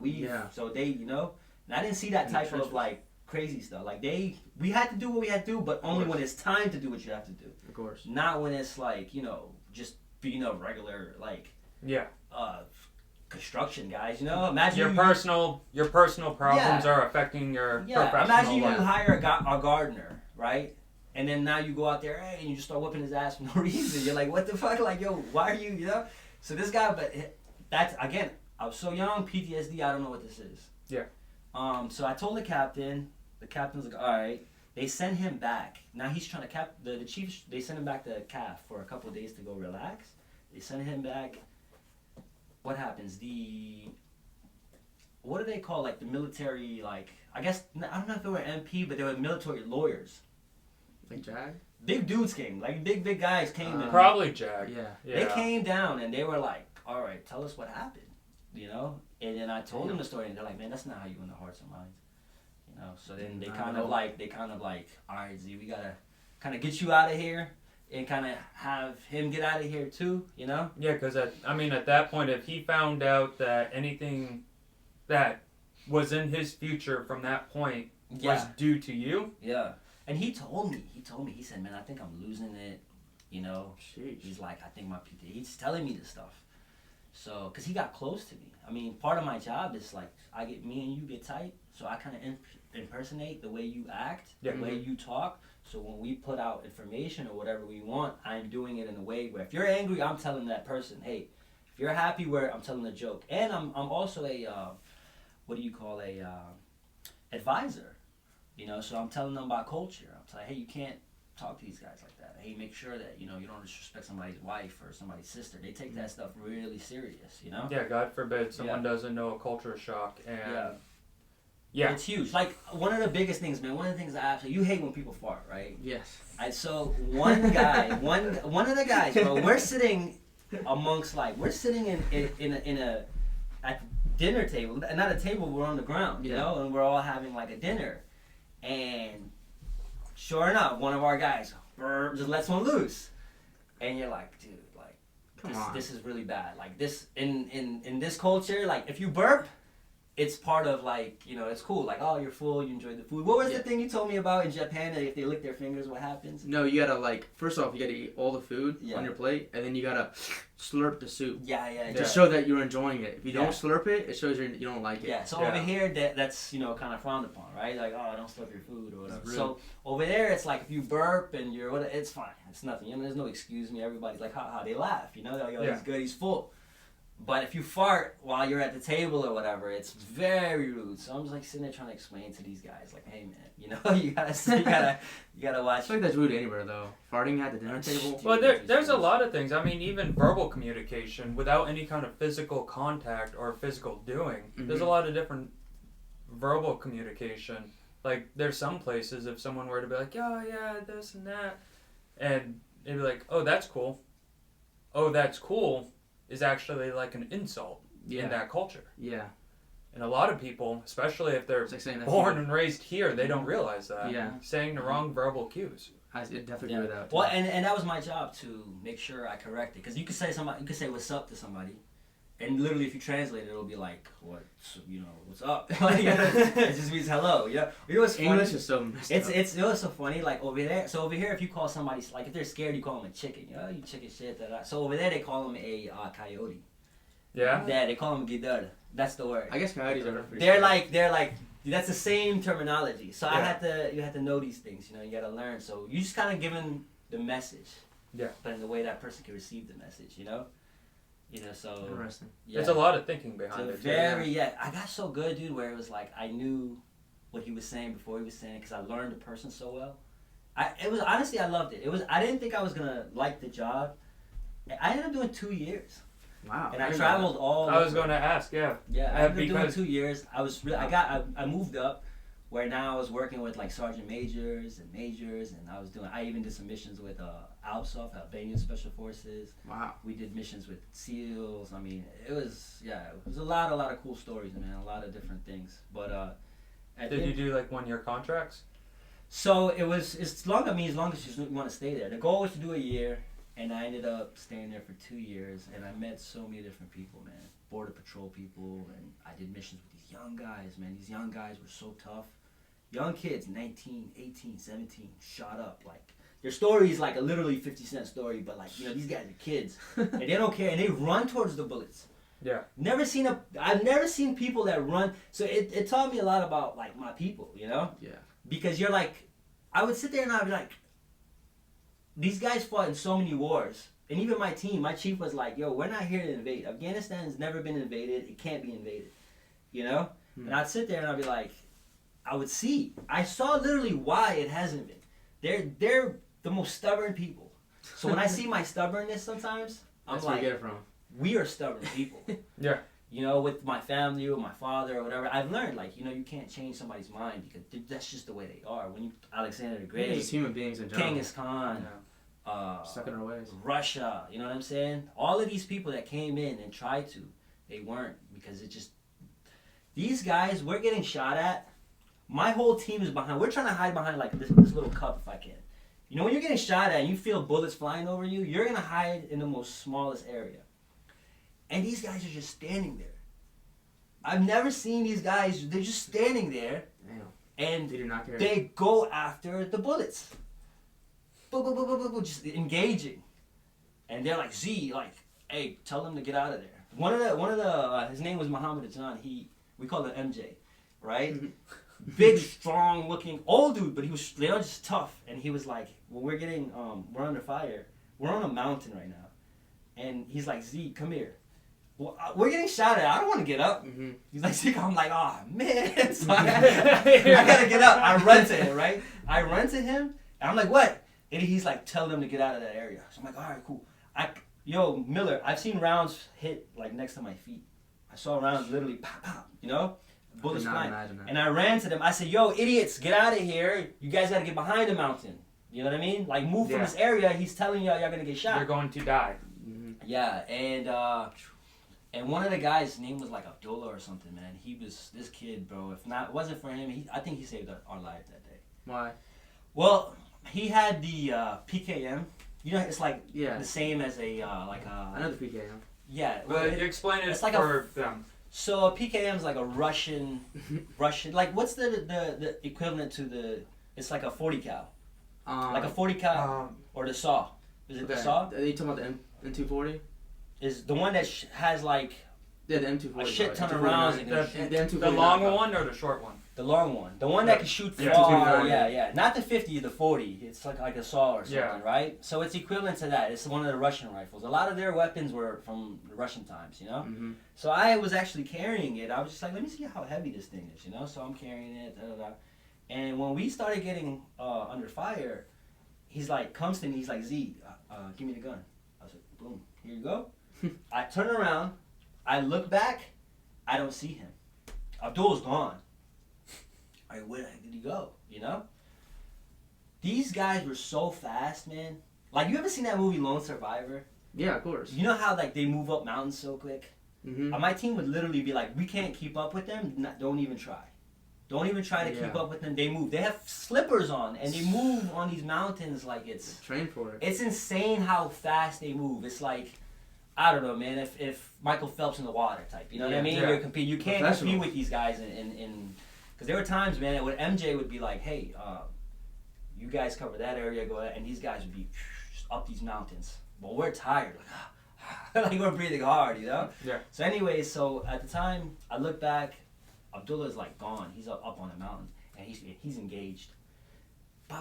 He's engaged. If it wasn't for him, because he broke kind of their fire, you know what I mean? Like, if they're shooting at you, and you're not doing anything, he's going to continue to shoot at you. Yeah. But if he engaged back, Indirect fire. yeah, he's gonna kind of move, and their eyesight's amazing, dude. Like, we're on our phones all day or on the computers, we can't see. These guys can see. I'm sure they can. They would see like what we had to use binoculars. I'm like, where? I don't see these They guys. can see. They see like the smallest. They know the terrain. That was one of our best like assets, man. Being like teams with those guys, because they can. So, anyways, he definitely, man, he saved us that day, you know. Wow. So yeah, That's definitely nice. appreciate it. Yeah. That's pretty cool. A lot of people don't actually realize the camaraderie, and when I say camaraderie, I'm not talking about just U.S. military with U.S. military. I'm talking about U.S. military with other countries. Yeah. Yeah, we trained them. We definitely trained them good. We gave them what we could, you know. And man, these guys didn't even want it much. They did not want, bro. They were out there fighting for like $200 a month. You're sitting there, it's like this, and that's it. Some of them their paychecks would be late. We would try to figure out ways to we would give them like, we had this bunch of HA stuff, like, you know, rice and beans, and we had like oil, and we would just try to give them all of this stuff. Of course. We would give it to my man, one of the best captains, the guy that a captain should know, your leader should know to, like, whatever, all the stuff that you have, it doesn't matter. Don't be greedy with this. So we had oil, and we had gas, we had all this stuff, diesel, and, you know, HA, and all, and Things that survive. for us, and we were supposed to get, but he's like, fill their bikes up, fill their motorcycles up, fill their cars up, whatever. He said, my captain said the most G-est thing to me, man. I was sitting with him outside one day. He said, all this stuff, he's like, we're not taking this stuff back. You know? We don't have no need. We're not going to take all this stuff back. Why not give it to these guys, and they'll do their job and protect us and do all of that. And that's all it took. Fair point. You know? Yeah. That's all it took. And after that day, I would take care of everyone. And that just consists Every of single person, I'd make sure, like, you want food? You want protein shakes? Hey, whatever I can give you. You want Pop-Tarts? I got it. it's as simple as being humane. That's all it is. They don't have it, and that's what they're protecting me. Bro, I remember we were on this mission for 2 days, and MJ told his guys, we're walking through a field of IEDs, bro. I'm like, bro, this is crazy. Are y'all serious right now? And one of the local dudes, he was an AUP, Afghan local police. He says, he's staying behind me. Just come on. You know? Yeah. And that's because I took care of MJ every day. When he loved protein shakes. The guy loved protein shakes, and we had a fridge full of protein shakes. I said, dude, I gave him by the cases. I said, MJ, yo, come on, I got you. I got your case. I got you, don't worry. You know what I mean? I said, this is the only way I'm gonna survive. Wow. So I'm giving it to him. You know? And he was That's grateful nuts. though. Oh Like, my God, he was amazing. to you, that's you, in a way, kind of paying him to take care of you. Yeah. But to him, It was love. you're it was love. It was gratitude. It was love, man. thankful. That was at the end of the day. It was love. He gave me a bunch of pigeons too one time. You know? Pigeons? Yeah, I started raising pigeons out there. You know what I mean? I was like, he gave me these cool pigeons, man. Like these Really? really, really cool. They had like these little, their feathers would go over their, I think they were doves or something, you know, over their feet. It's cool. And so I kind of was raising them. And then, so when I would go on a mission, because we're on a mountain, so I'd go down the mountain, go up another mountain, go down, you know? Yeah. So I had my pigeons, and we'd have the guy on a guard duty, so he'd be up on the top, you know? And so once I'm like far away, I would take the pigeon, I'd throw them. I shoot them, I throw them up in the air, you know? Yeah. And they would just, they'd fly back home. So that was it. Crazy. Yeah, it was a cool That's little, crazy. it was, you know? It's very random. It's like you gotta make the best of it. That's what it was. Just. It made you appreciate life. Brother, I've never appreciated life so much till like I got back. You know, I sit here and, you know, obviously we like finding things, you know what I mean? Of course. Pretty boy right here. I can't compete with him, you know? Drives a Benz, You're better all than me, that. you drive a I can't compete with him. But what it did is it made me realize, man, I don't need much, you know? Well, what we're chasing, what we want in life, all of these materials, it's useless. And we live in a time right now where it's just all about, The newest thing. yeah, it's materials and this, that, but you can't find, like, dude, you don't need much. In this country, you don't need much. Yeah. You know? You really don't. Yeah. Mm. But we are programmed to think, you know, that, hey, I need a watch, or I need this or that, you know? But, and your time is so valuable. You know, even those guys that you're talking about getting locked up and going to jail, man. Yeah. It's your time is, It could be it's worse. so short, Mm-hmm. you know? So we got to use it wisely.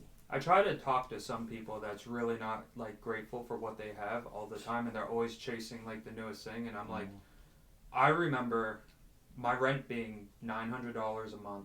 I was making $10 an hour landscaping, and I was eating rice, breakfast, lunch, and dinner because that's all I could afford at the time.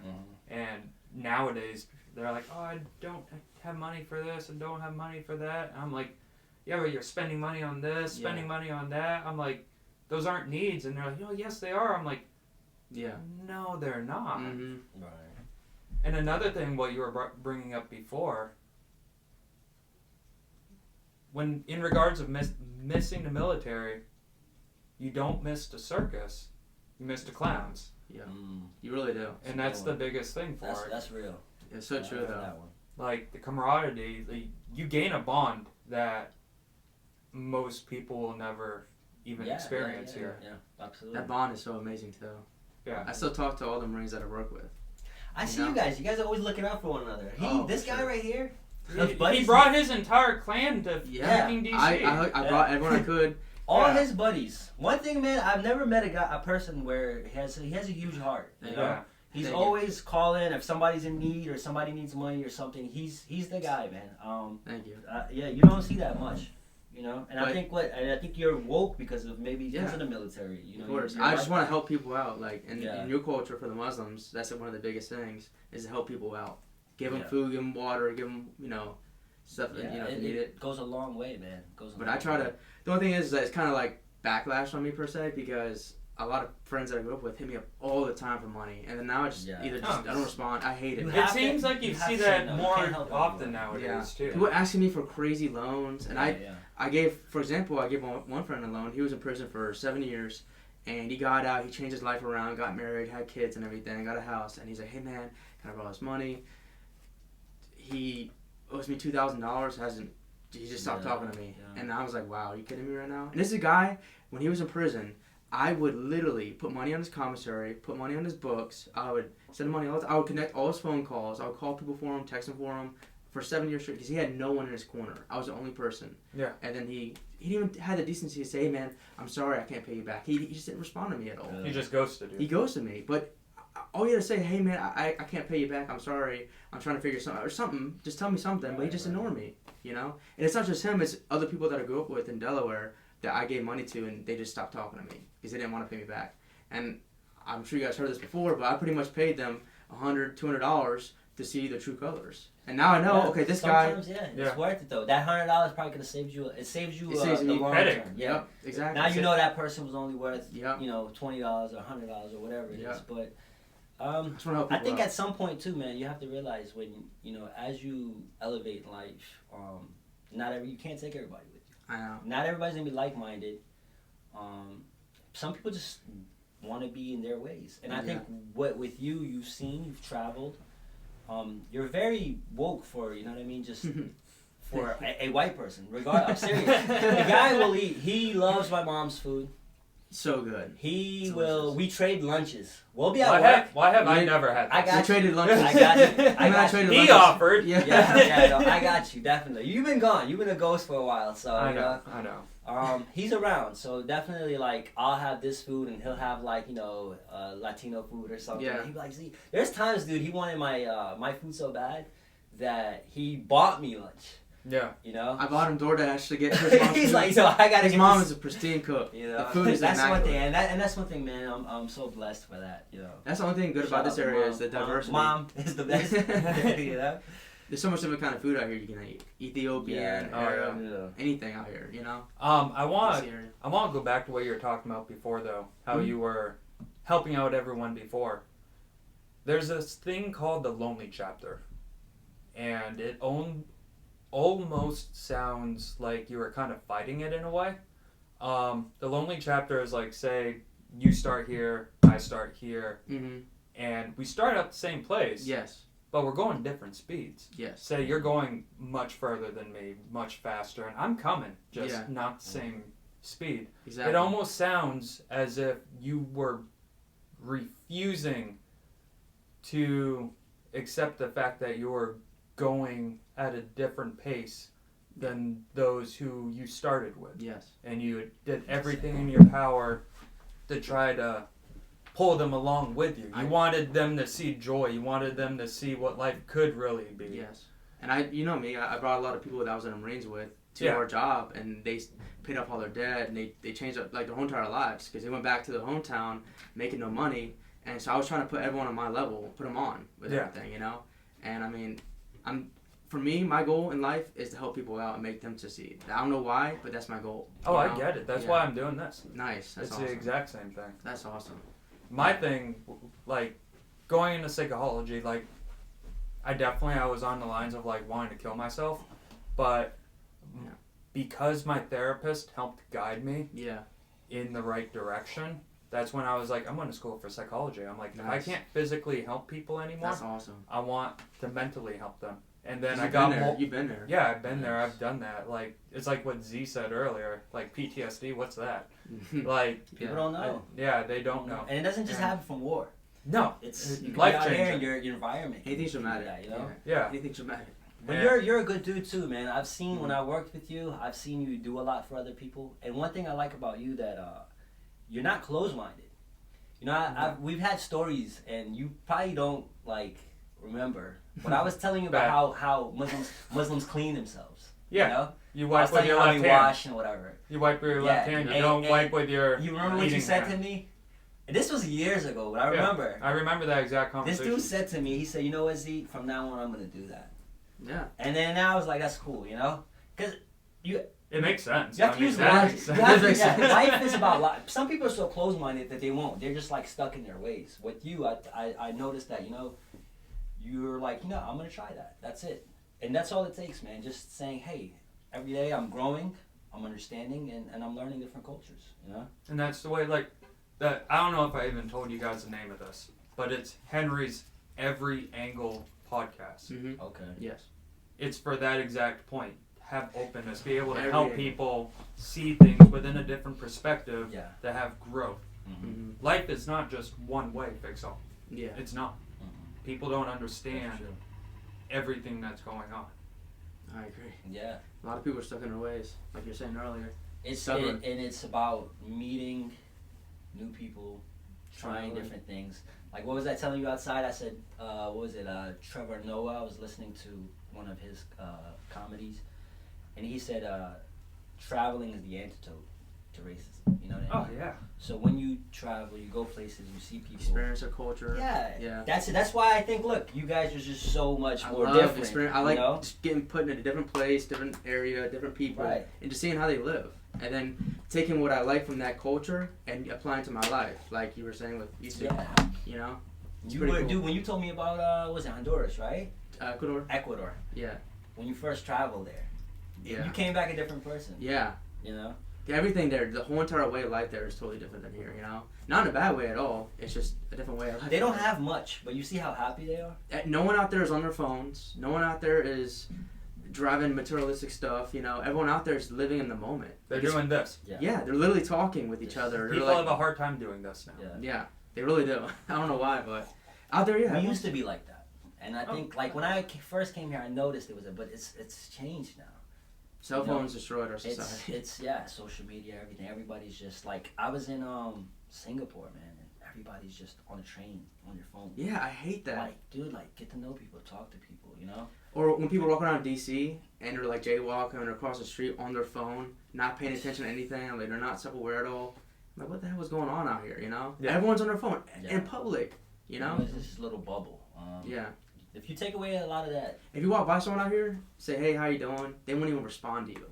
Like, Yeah, how's they it won't going? know he how complains to. about that a lot. I get he so hates, upset. I hate that, man. the people that are in, like, this area. Yeah. He's always complaining to me about that. I am. Tell, what is it that, like, what bothers you about that? Is that like just people, like, if you say something to them, like, how you doing, they will look at you weird, or they just will totally ignore you, act like you don't even exist, you know? And I will run up to open the door for someone, man or woman, doesn't matter who it is, you know? And there's, like, no manners out here. Even a little Delaware, they have manners. You walk by someone, how you doing, sir? How you doing, ma'am? Hey, how you Yeah, doing, just buddy? say hi. Yeah, just saying hi. That's all. It's a little Not bit even of a conversation. No, I'm not saying a conversation Yeah. at all, you know? But that's one thing in the DC area that I despise is the people that just are on their phones all day long and they don't acknowledge anyone around them, you know? Yeah. It kind of sucks. It's But, dumb. Yeah. I've been here for 6.5 years, man. It drives me crazy. And I vent to him about it all the time, you know? It's just, if you go anywhere else around this area, people are super nice. You go to West Virginia, they're super nice, you know? One of the things I tried actually doing before even doing this was just that. I'm like, okay, I need to get off my phone, Mm-hmm. get back into talking to people. Yeah. I mean, I lived in a very isolated world Yeah. doing what I was doing up there. And yeah, if I'm standing in line, I try to talk to the person behind me. Yeah. But then they'll look at you like you're weird, though, out Yeah. here. They're like, why's this guy talking to me? What do you want? Trying to sell me something, you know? Yeah, you're right. It's just different out Yeah. here. It's a very different part of the United States. There's a book called Lost Connections where that's exactly what they're talking about. You have all these townhouses, all these people right on top of each other, Mm-hmm. yet there's zero connection. Mm-hmm. Yeah. I talk to my neighbors, you know, all the time. I invite them if we're doing something. Hey, do you want to come over? You know? And they're pretty nice with me, too, you know? Dude, I don't even know my neighbors. It's Really? been See, years. that's sad. I know one person, That's and this is old dude, you know? They're the best to talk to, though. He's, him and his wife are probably awesome. But other than that, man, we've been there for 15 years. And that's the culture difference, man. Like, back home, it's different. Like, the whole town, the village, we all know each other. That's how it is where I'm from. They look Mhm. out for Me too. one another. Whatever's going on, you know, they're looking out. It's like, take care of your neighbor, you know? Yeah. everybody, and Love that's that how it neighbor. should be. It makes so much like your life could be easier. Like Mhm. even your kids are raised. You know, they say it doesn't take a family; it takes the village to raise a kid. Yeah. Yeah. You know, because literally, It's you true. catch his ass doing something wrong. You know, you got this person that, and it'll kind of like put everybody in check. You know, put your kid in check not to go out and do certain things and respect this person or that person. So out here, man, That's the entire reason for the words from a father and a mother. I have eyes everywhere. Mhm. I always see you. Yeah, Mhm. yeah. You can't discipline your kids anymore. You know, it's kids are just being so disrespectful. There's no respect for other people Yeah. or And elders. these are all the elders telling me this. You know. No, Yeah. it's true though. There's no Always respect for complaining other to me people about this. anymore. No one has any Yeah. respect. They don't even respect themselves. So how do you expect them to respect anyone else? You know? Yeah. They have no respect for themselves at all. In another podcast I had, I asked him, because he's a very knowledgeable guy, I asked him if he ever had the thought process of teaching. Who? Edward Kelly. He's a guy I ended up doing this with, and he said the only reason why he doesn't want to teach is because how the education system is. It's messed That- up. It's yeah. very messed up. Mhm. Yeah. It really is messed up out here. In the United States as a whole. Well, I hope it changes. We definitely need to change the curriculum. I think it's going down a direction that, you know. I doesn't hope make so. sense. It was a crazy story. I was listening to this guy. He converted. It was a white dude. He converted to Islam. And he said something very interesting, man. That kind of got to me. So in Afghanistan, there's a lot of like schools closing, and they're not letting women go to school and stuff. And I sat there and I was thinking, I'm like, why are they doing this? Like, I don't understand. This has nothing to do with Islam. It has nothing to do with the religion. You know, like girls are just equally entitled to school. You know, Yeah. to education. So for 20 years, they've been under a different government, and they haven't had a chance. Then you just said something like with the schools over here. He said that parents right now are trying to take their kids out of school in America because they don't like the way of education. That's what I want, dude. You know, Mhm. That's So- exactly what I yeah. My want. family to do. too. My family Yeah. too. and that's the thing that he was saying. That over there right now they don't have a curriculum that they want to teach, and once they get it right, what history they want to teach and what they want to tell the people and how they want to educate them, they kind of have the right to, Right. And I get it now. I mean, it makes a little sense to me because I'm like, okay, that makes sense. Because why are you teaching somebody else's history? Why are you teaching, what somebody else wants you to learn? Like, you should get your stuff together. And I hope they fix it right and let the girls go back to school and, I don't know if he's listening to this, but you remember Sam Knappen? Yeah. I remember. He was homeschooled. Really? Was he? Yeah. Okay. He was in the Air Force for like 20 years, 25 years. No. Something No, like no, that? no. You're thinking of him and Oh, I know him. Simon, Yeah, skinny, the tall guy? Yeah, Yeah, army guy. Yeah. He was, He was Yeah. really so nice. I like him. He was really nice. but he was homeschooled. Really? Yeah. I never guessed What that. was his ethnicity? Wasn't he like Persian or something? No, I think he was. Spanish? I don't know. That's your boy. Answer it, buddy. yeah. Where you from? Yeah, He travels a lot though. I in think Alaska he- and stuff. I think he's like, I want to say like the 4th or 6th first Sam Knappen in, I'm not even saying it right, Yeah. Yeah. Sounds on the like- planet. Yeah. Wow, that's pretty cool. I saw him. He posted videos of him like going in Alaska with the sled dogs and everything. Yeah. Like through like a winter wonderland. He's deployed right now. He I'm is? not going to Is- say where or Mm. doing what, but Yeah, he was a Yeah. badass. Definitely So was. let's go back. You were talking to me about, like, you were going through some hard times. yeah, man. Like, you were, because I haven't seen you in years, so what happened? Yeah, last Why were time you you so saw down? me, I was training someone in the gym, and then I left. And you were so happy, you were like goal-oriented, I'm going to do this, do that, and electrician stuff I think you were talking about. Yeah, so I moved to New Hampshire, and I did the electrical. I know a crap ton about residential electrical now. Extremely good at troubleshooting, but like I said, I was training for a ranger assessment to try to get a slot to go to ranger school, and that's when I destroyed my right ankle. So like, they're not going to see it, but like, Yeah, I heard that. yeah. That's twisting. Ooh, that's nasty. So like, I basically have no lateral ligament, and that altered the gait, the way I walk, which screwed up my back, put all that pressure. I actually have an MRI in a couple weeks on my left ankle now from another fall. But yeah, man, talk about like mental health. Doing all that running, all that training, that was my purpose at the time. And I hate to say it, I really did. Even being in the National Guard, I cannot say that my family was my number one priority. Going far in the military was. I mean, it's the longest thing I ever committed to. Yeah. So focused and tunnel vision. You lose that purpose, you lose you. Yeah. So I was on the verge of wanting to kill myself. I was on antidepressants. I tried everything organically. I want to be very clear about that. Yeah. Like, I wanted nothing to do with going on antidepressants. I was still working out, still doing what I could, getting up early. Sorry to interrupt. My neighbor needs us to leave the car. Yeah. Should we take a break? Yeah, we could take a break. Sorry, I have to go to the bathroom anyways. Yeah, let's take a break and we'll... Yeah. I don't know where I left off, so I'll... No, you were telling us about, Yeah, I'll go straight to it. No names mentioned, obviously. I'm not saying where. I'm not saying legal or illegal for anyone who wants to fuck with me. Yeah. Buddy of mine ended up he went down to Mexico originally and did DMT, BOFA, and he was an alcoholic, and it completely changed his life. You basically die and get reborn. See, I told you, I knew you're a camera whore. He really is. Chubb, stop. But obviously having kids and whatnot, I'm like, I can't just leave my kids. I can't just do that. So kept drinking, kept being on the SSRIs, and then he ended up finding a connection where we could do it more locally.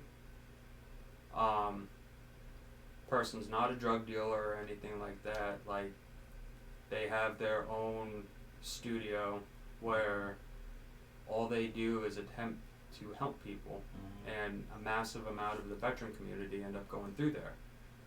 So as soon as I had an in, because I always said, as soon as I got out of the military, I'm going down to South America, I'm going to drink some root tea and I'm going to face my demons. I always said that. I didn't know I was going to have that kind of depression, trauma, PTSD, whatever you want to call it. So I got off it.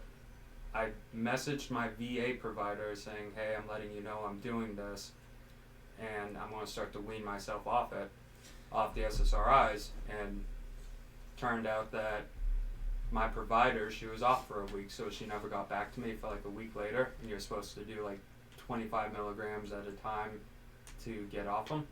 Well, I jumped straight into 50 milligrams to get off them. And this is DMT? No, this was the SSRIs, the antidepressants I was on. Oh, okay, gotcha. And it really showed how much of a psychological hold and effect and addictive. Really? No one talks about, like, everyone talks about going on antidepressants to try to fix your problems. Nobody talks about the addiction behind them. And it's not like you're scratching your face or anything like that. Like, you get off antidepressants, suddenly you have a high likelihood of blowing your head off. Wow. So how does it make you feel? Like, when you take a pill, what does it do to you? You lose feeling. So, like, I had a soldier of mine who ended up doing cocaine that was laced, and he overdosed. And I just remember not feeling anything at all whatsoever when we did his funeral. And moving forward 1 year later, I was listening to a book where she was talking about her time when she was overseas. They did a military funeral, and I'm off the antidepressants at this point.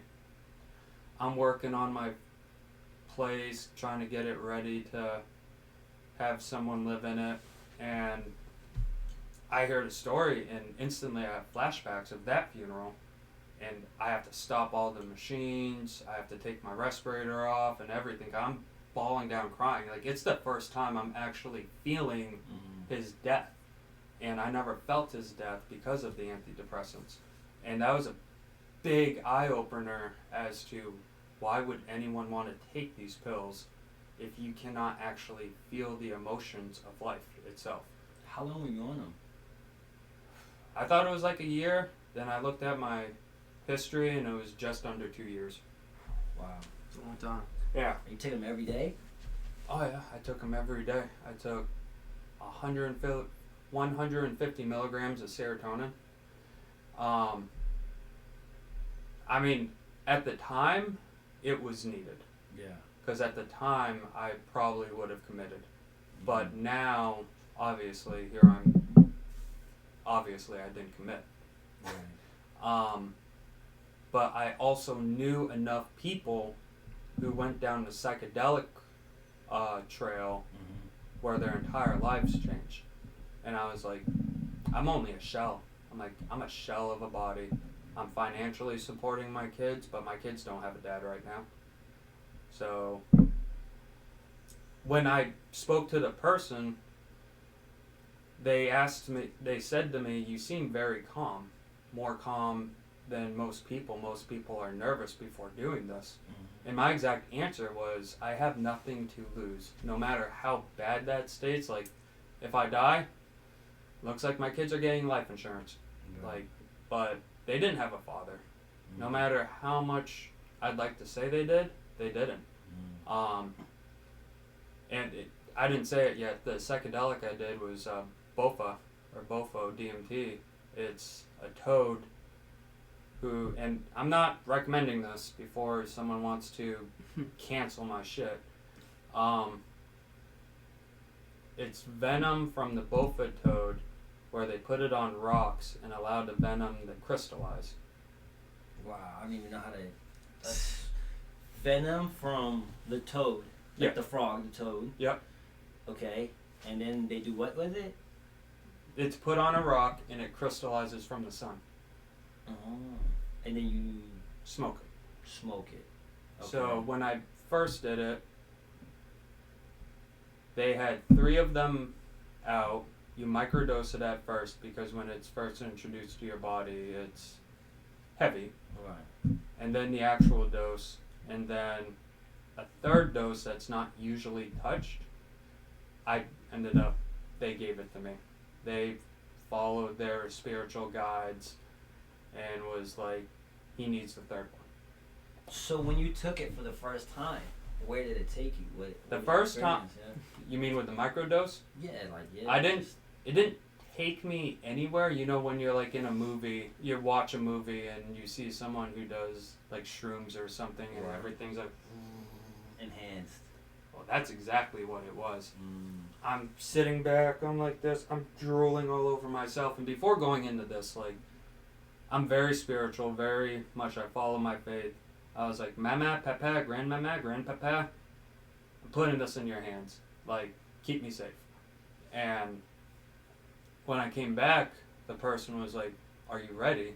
And I'm like, I don't know if I'm ready now. I'm like, for what I just felt, I'm like, This but is the first dose, after the first dose. and now you're on the second. He wants. I'm you about take to the go, I'm about to do the 2nd dose. second. And I'm like, do it. And shit you not, as soon as I do it, they lay me back. Right. I'm laying down, they put a blanket on me, and I'm 3 years old. All over again.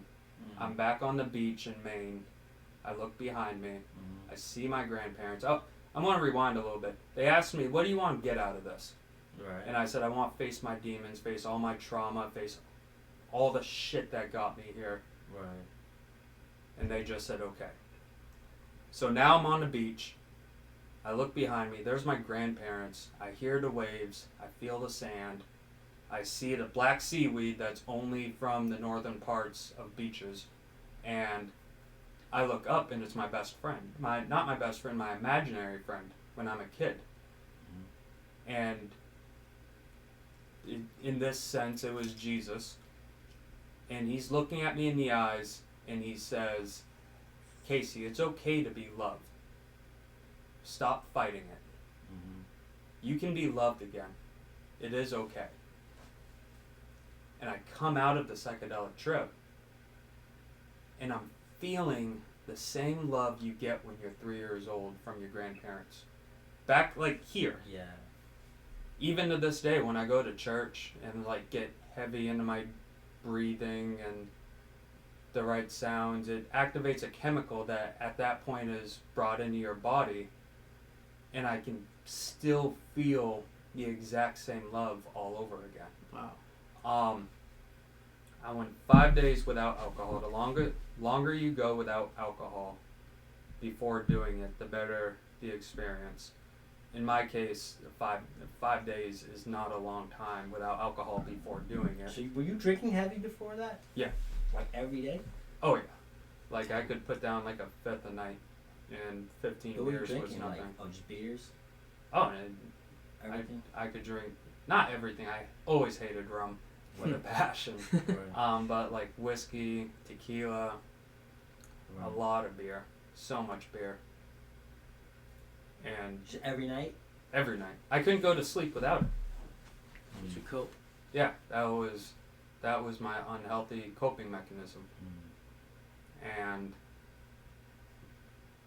yeah, I recommend, I nonchalantly, not recommending, but yeah, it saved me. It gave my kids a father again.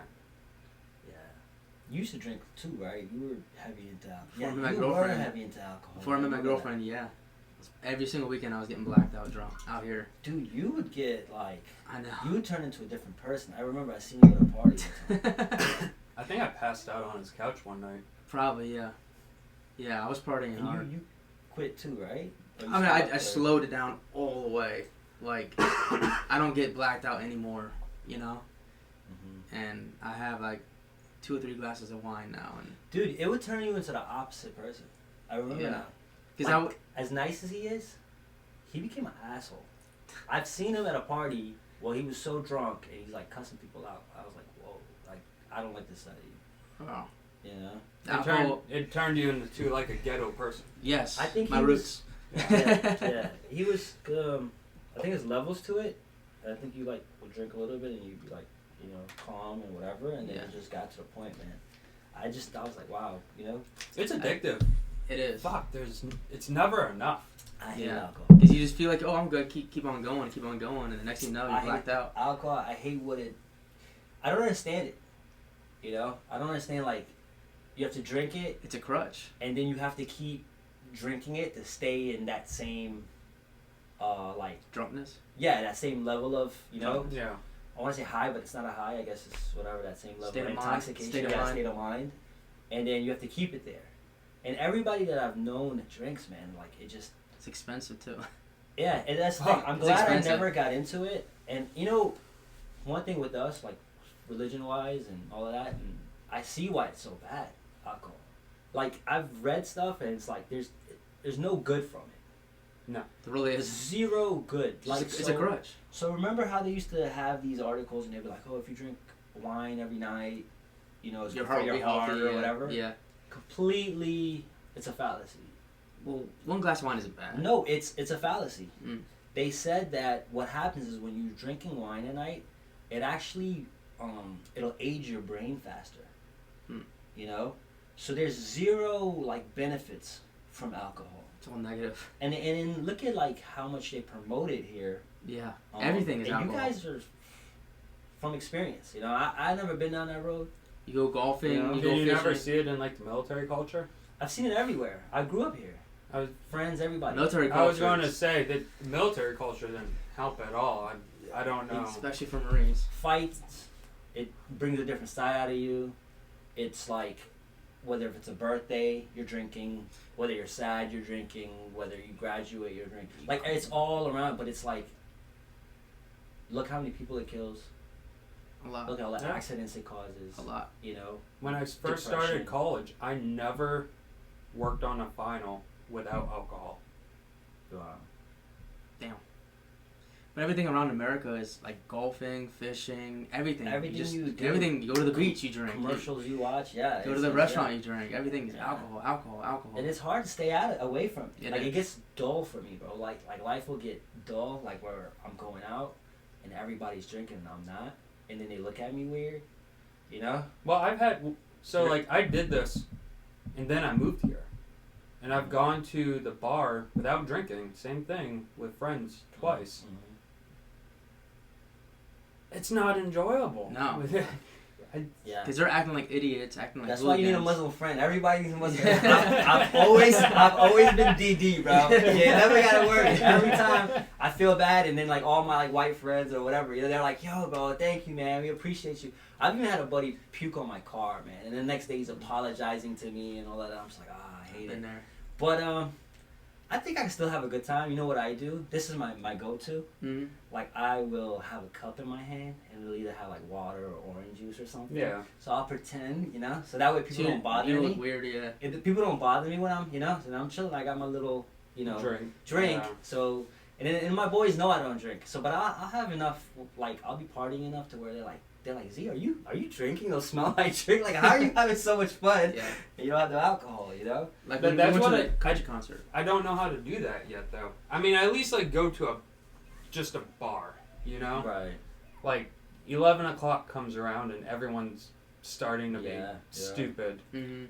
Like he went to a country concert, me and my friends, and we tailgated and everything, and he brought his mom's chicken, marinated chicken, and cooked it out, and everyone loved it, and he had a good time.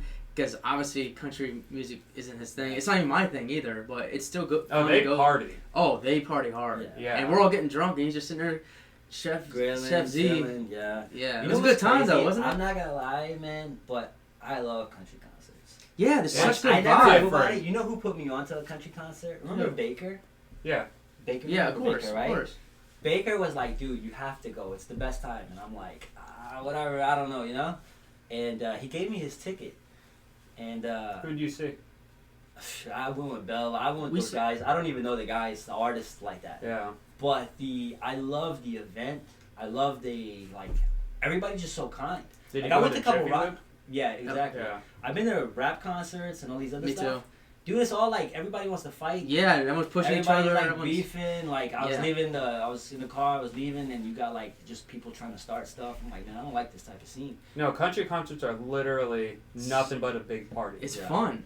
Country, Playing and I think cornhole. Latino stuff. Like they're all too. It's all Oh love. my god. Those are the two type of. I feel so much love at Latin clubs. It's love. Everybody just shows love. Everybody's kind, and I was like, yo, this is my vibe. If I had to be anywhere, this is my vibe. 100%. Yeah, but the alcohol part, I don't do it. You know what I mean? We saw Hank Williams Jr. Yeah. Did you really? Last of the That's what Dying it was. Legend. Yeah, The last of yeah. the Oh last my nine. goodness. It was a good time though. He's really good. Yeah. I don't It like must have been country a music. smoke show there. What's that? It must have been a smoke show. It was Purple haze a everywhere. lot of people there. There's a lot of people there. Mm-hmm. It was so much fun though. The drinks were overpriced, of course, but the beer was. Yeah. They always are. Yeah. And that was the And problem it rained too. too, didn't it? It rained. We still had fun. It was raining, yeah, and I was kind of back out because of the rain, but no, man, I'm glad I went. I had Yeah, such me a good too. time. I was chilling. People showed. Everybody kept coming over, and No drama.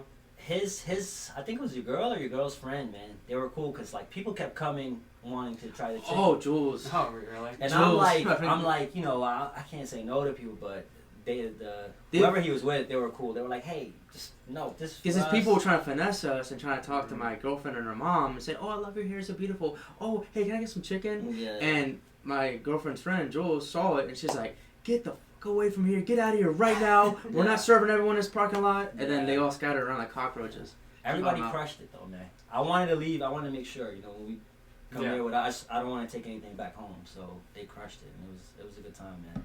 But alcohol, dude, I don't know. It's Yeah. Anyways, I see how Yeah. I mean, where it took you. it's a depressant. I mean, it is a depressant. yeah. It's not only a depressant, but like I would drink my pain away. But you might be numb to it at the time, but it's also an inflammatory as well. Mm-hmm. So the next day, I mean, you got to think about, one, it's an inflammatory, so it's making everything that hurt more. Mm-hmm. But then two, when you're drinking, you're not feeling anything and you're doing things that your body can no longer actually do. So you're hurting because you were just dancing the night before, but you have a fucked up ankle. Yeah. Next thing you know, you can't walk for 3 days. Why does it make people fight? Why does it bring all these emotions out? Like, it'll make people fight or cry. I've seen it. That I don't know. I Your mind gets was altered. I was always a happy drunk. I never did. Yeah. I don't know. Made this guy fight. You know what I'm saying? I never lost a fight. I never lost a He fight. wanted to fight everybody. You know what I mean? Yeah. Yeah. It's like the old me comes out when I was like in high school and shit. I don't know why. I remember everyone. Those who were close to me who saw me the next day. They're like, alcohol makes you so. You're always mean the next day. This and that. Blah blah blah blah blah. Then I stopped drinking, and then I'd go out with my friends and I wouldn't drink, and then I was tired the next day, and I'm like, I wasn't tired because I was drinking. I was an asshole because I was tired. Yeah. So go back. So all right. So you stopped alcohol, and now you started the DMT. I did Right? the DMT. One time. Oh, so you did it only once. Yeah. Okay, and then what after that? How do you feel After now? that, I moved here. So feel like every once in reawakened? a while. Yeah, one of the things they like to say after you do it is happy birthday. Because you're born Reborn. again. So did you figure out what you were looking for, or what? I You think- needed a purpose? Did you get Did it some heal you? type of? Like I said, I went there because I wanted to like face my demons. Instead of facing my demons, it wanted me to be able to accept love in my life. So like I probably definitely cherish the moments with my kids way more. I cherish moments like this way more. You regain the ability to have gratitude instead of only looking at the negativity. It's insane because I don't picture you going through stuff like that. I've always Yeah. known you like you were the most calmest guy. Every time I nice. would talk to you, you would always be smiling. You were always like calm. You just So it's weird. It's strange to me that you told me like you've been through all this. You had this dark side. Yeah, I've never guessed Yeah. either. I hate to say it, but that's what chronic pain does. Chronic pain will grab you by the neck and take control of your entire life.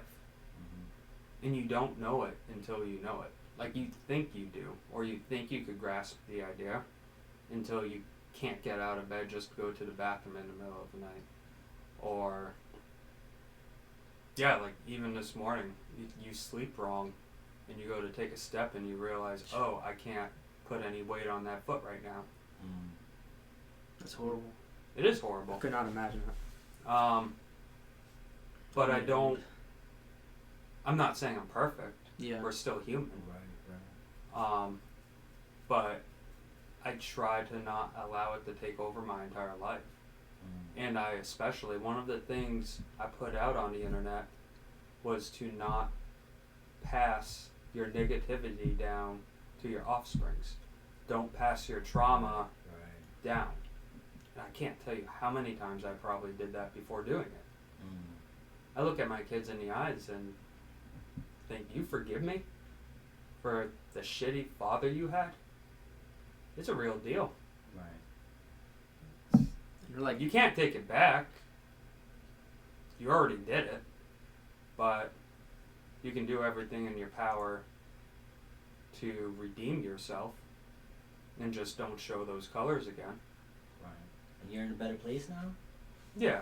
Again, I'm not saying I'm perfect, but None of us are, no. Well, especially this guy. He's got, he's got some demons of his own. we all do. We all do. Yeah. Now Miller changed a lot. This guy, I think once he this party animal. You remember him? Oh, Party. you're through a party all the time. This guy, I thought he was Every gonna be weekend. a promoter. People don't know. were It people wasn't were in his messaging me, blood. asking me to promote It's- for it the wasn't clubs his and gene. everything. When I had nothing to do, I'd call him. He was like my go-to, like Friday, Saturday night. Yo, dude, what are you doing? And he's like, hey, I got And this you would thing always going come on. through. I got this going on. So I was like, all right, cool, He used to call me old. And Yeah. now it's like, it's reversed. Yeah. He's I a don't old party man. ever. My girlfriend and I, we go to antique stores. He collects coins. I collect coins. Yeah. I'm a changed man now. You want to know about coins, guys? This is the guy. Yeah. Now, do you think alcohol had a huge thing with that? Oh yeah. Of Because course. look at this from like a psychological perspective. Yeah. You surrounded yourself with alcohol. I was using it as a crutch. He never changed. Yeah. He didn't drink. Yeah. I mean, for me, I was using alcohol as a crutch, for like all the pain that I've had in my life, between my dad dying in a car crash, or my stepdad dying from an overdose, or just a lot of stuff that I went through as a kid, you know. And when I was in high school, I was just moving between house and house, my friend's house. Because my mom, she was very depressed when my dad passed away, and my brothers went to my grandparents, and then when I was at my friend Matt's house, his mom couldn't take me anymore because she couldn't afford me. So I moved to my friend Tyler's house, I moved to my mom's house, I moved to my grandmother's house, and that's when my grandmother, she kicked me out because I was at a party all night, came home at 3 a.m. and she was sitting on a couch, and I took my brother with me, and she's like, "You're getting kicked out." So all my stuff was outside on the front row. I was sitting there for like 2 hours, just like crying and feeling sorry for myself. She said, "Ryan, tomorrow you and your grandfather are going to the Marine Corps recruiter, and you could stay here, but you're going as long as you promise you're going to join the Marine Corps." So then that's when I said, "Okay." And I was partying a lot in high school, like a lot, probably more than I was out here. Really? Yeah, I was partying a lot in high school.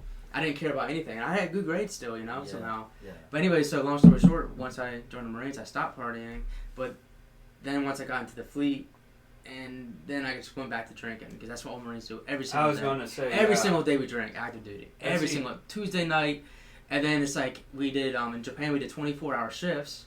So we did this thing called running guard. So you're working 24 on, 24 on, 24 off. Then you got inspections, you got formations, you got PT every day.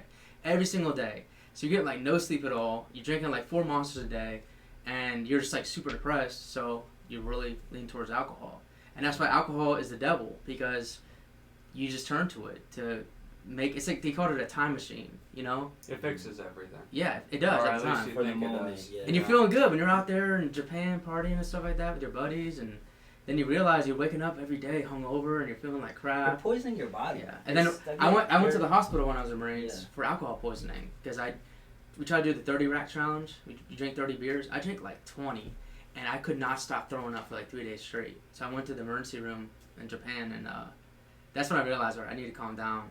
I did calm down for a little bit, then I went right back to it, you know? When I first went to the doctors for the hernia in my esophagus, I read my paperwork, and on there they wrote intermediate alcoholic or remissionary alcoholic or something along them lines, and I was like, "What the fuck are you talking about?" That's crazy. Who the hell, like, that was always the thing, because when you're drinking that much, you're surrounded by people who are drinking that much. Yeah. So Smoking cigarettes, doing chewing tobacco. So it's not a problem when that's all you're surrounded with. So when you're like, "Why are you busting my balls because I had more than 2 beers in one night and not everyone else?" Yeah. You go into denial. Honestly, I look back at it. Well, you just don't care. Either I denial or you didn't. just don't care. I didn't care at all. I didn't give a shit. Me neither. And there's people that are drinking 10 to 15 beers a night in the Marines. And they're doing it right now as we speak, you know? Yeah. Because it's like the only thing to do. You're in the barracks, there's nothing to do on base, obviously, besides get drunk with your buddies, you know?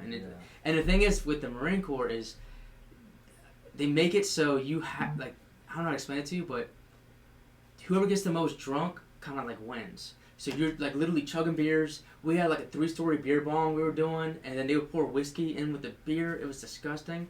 But the point is, they wanted you to be blacked out on the pavement outside for a fun story to tell, you know? That was the goal, is to get people to this. I know. That's terrible. And you're getting blacked out drunk. And it only becomes more and more and more risky.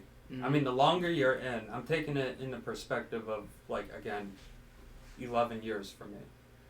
So, like, doing that the first 4 years, I didn't have anything to lose. Mm-hmm.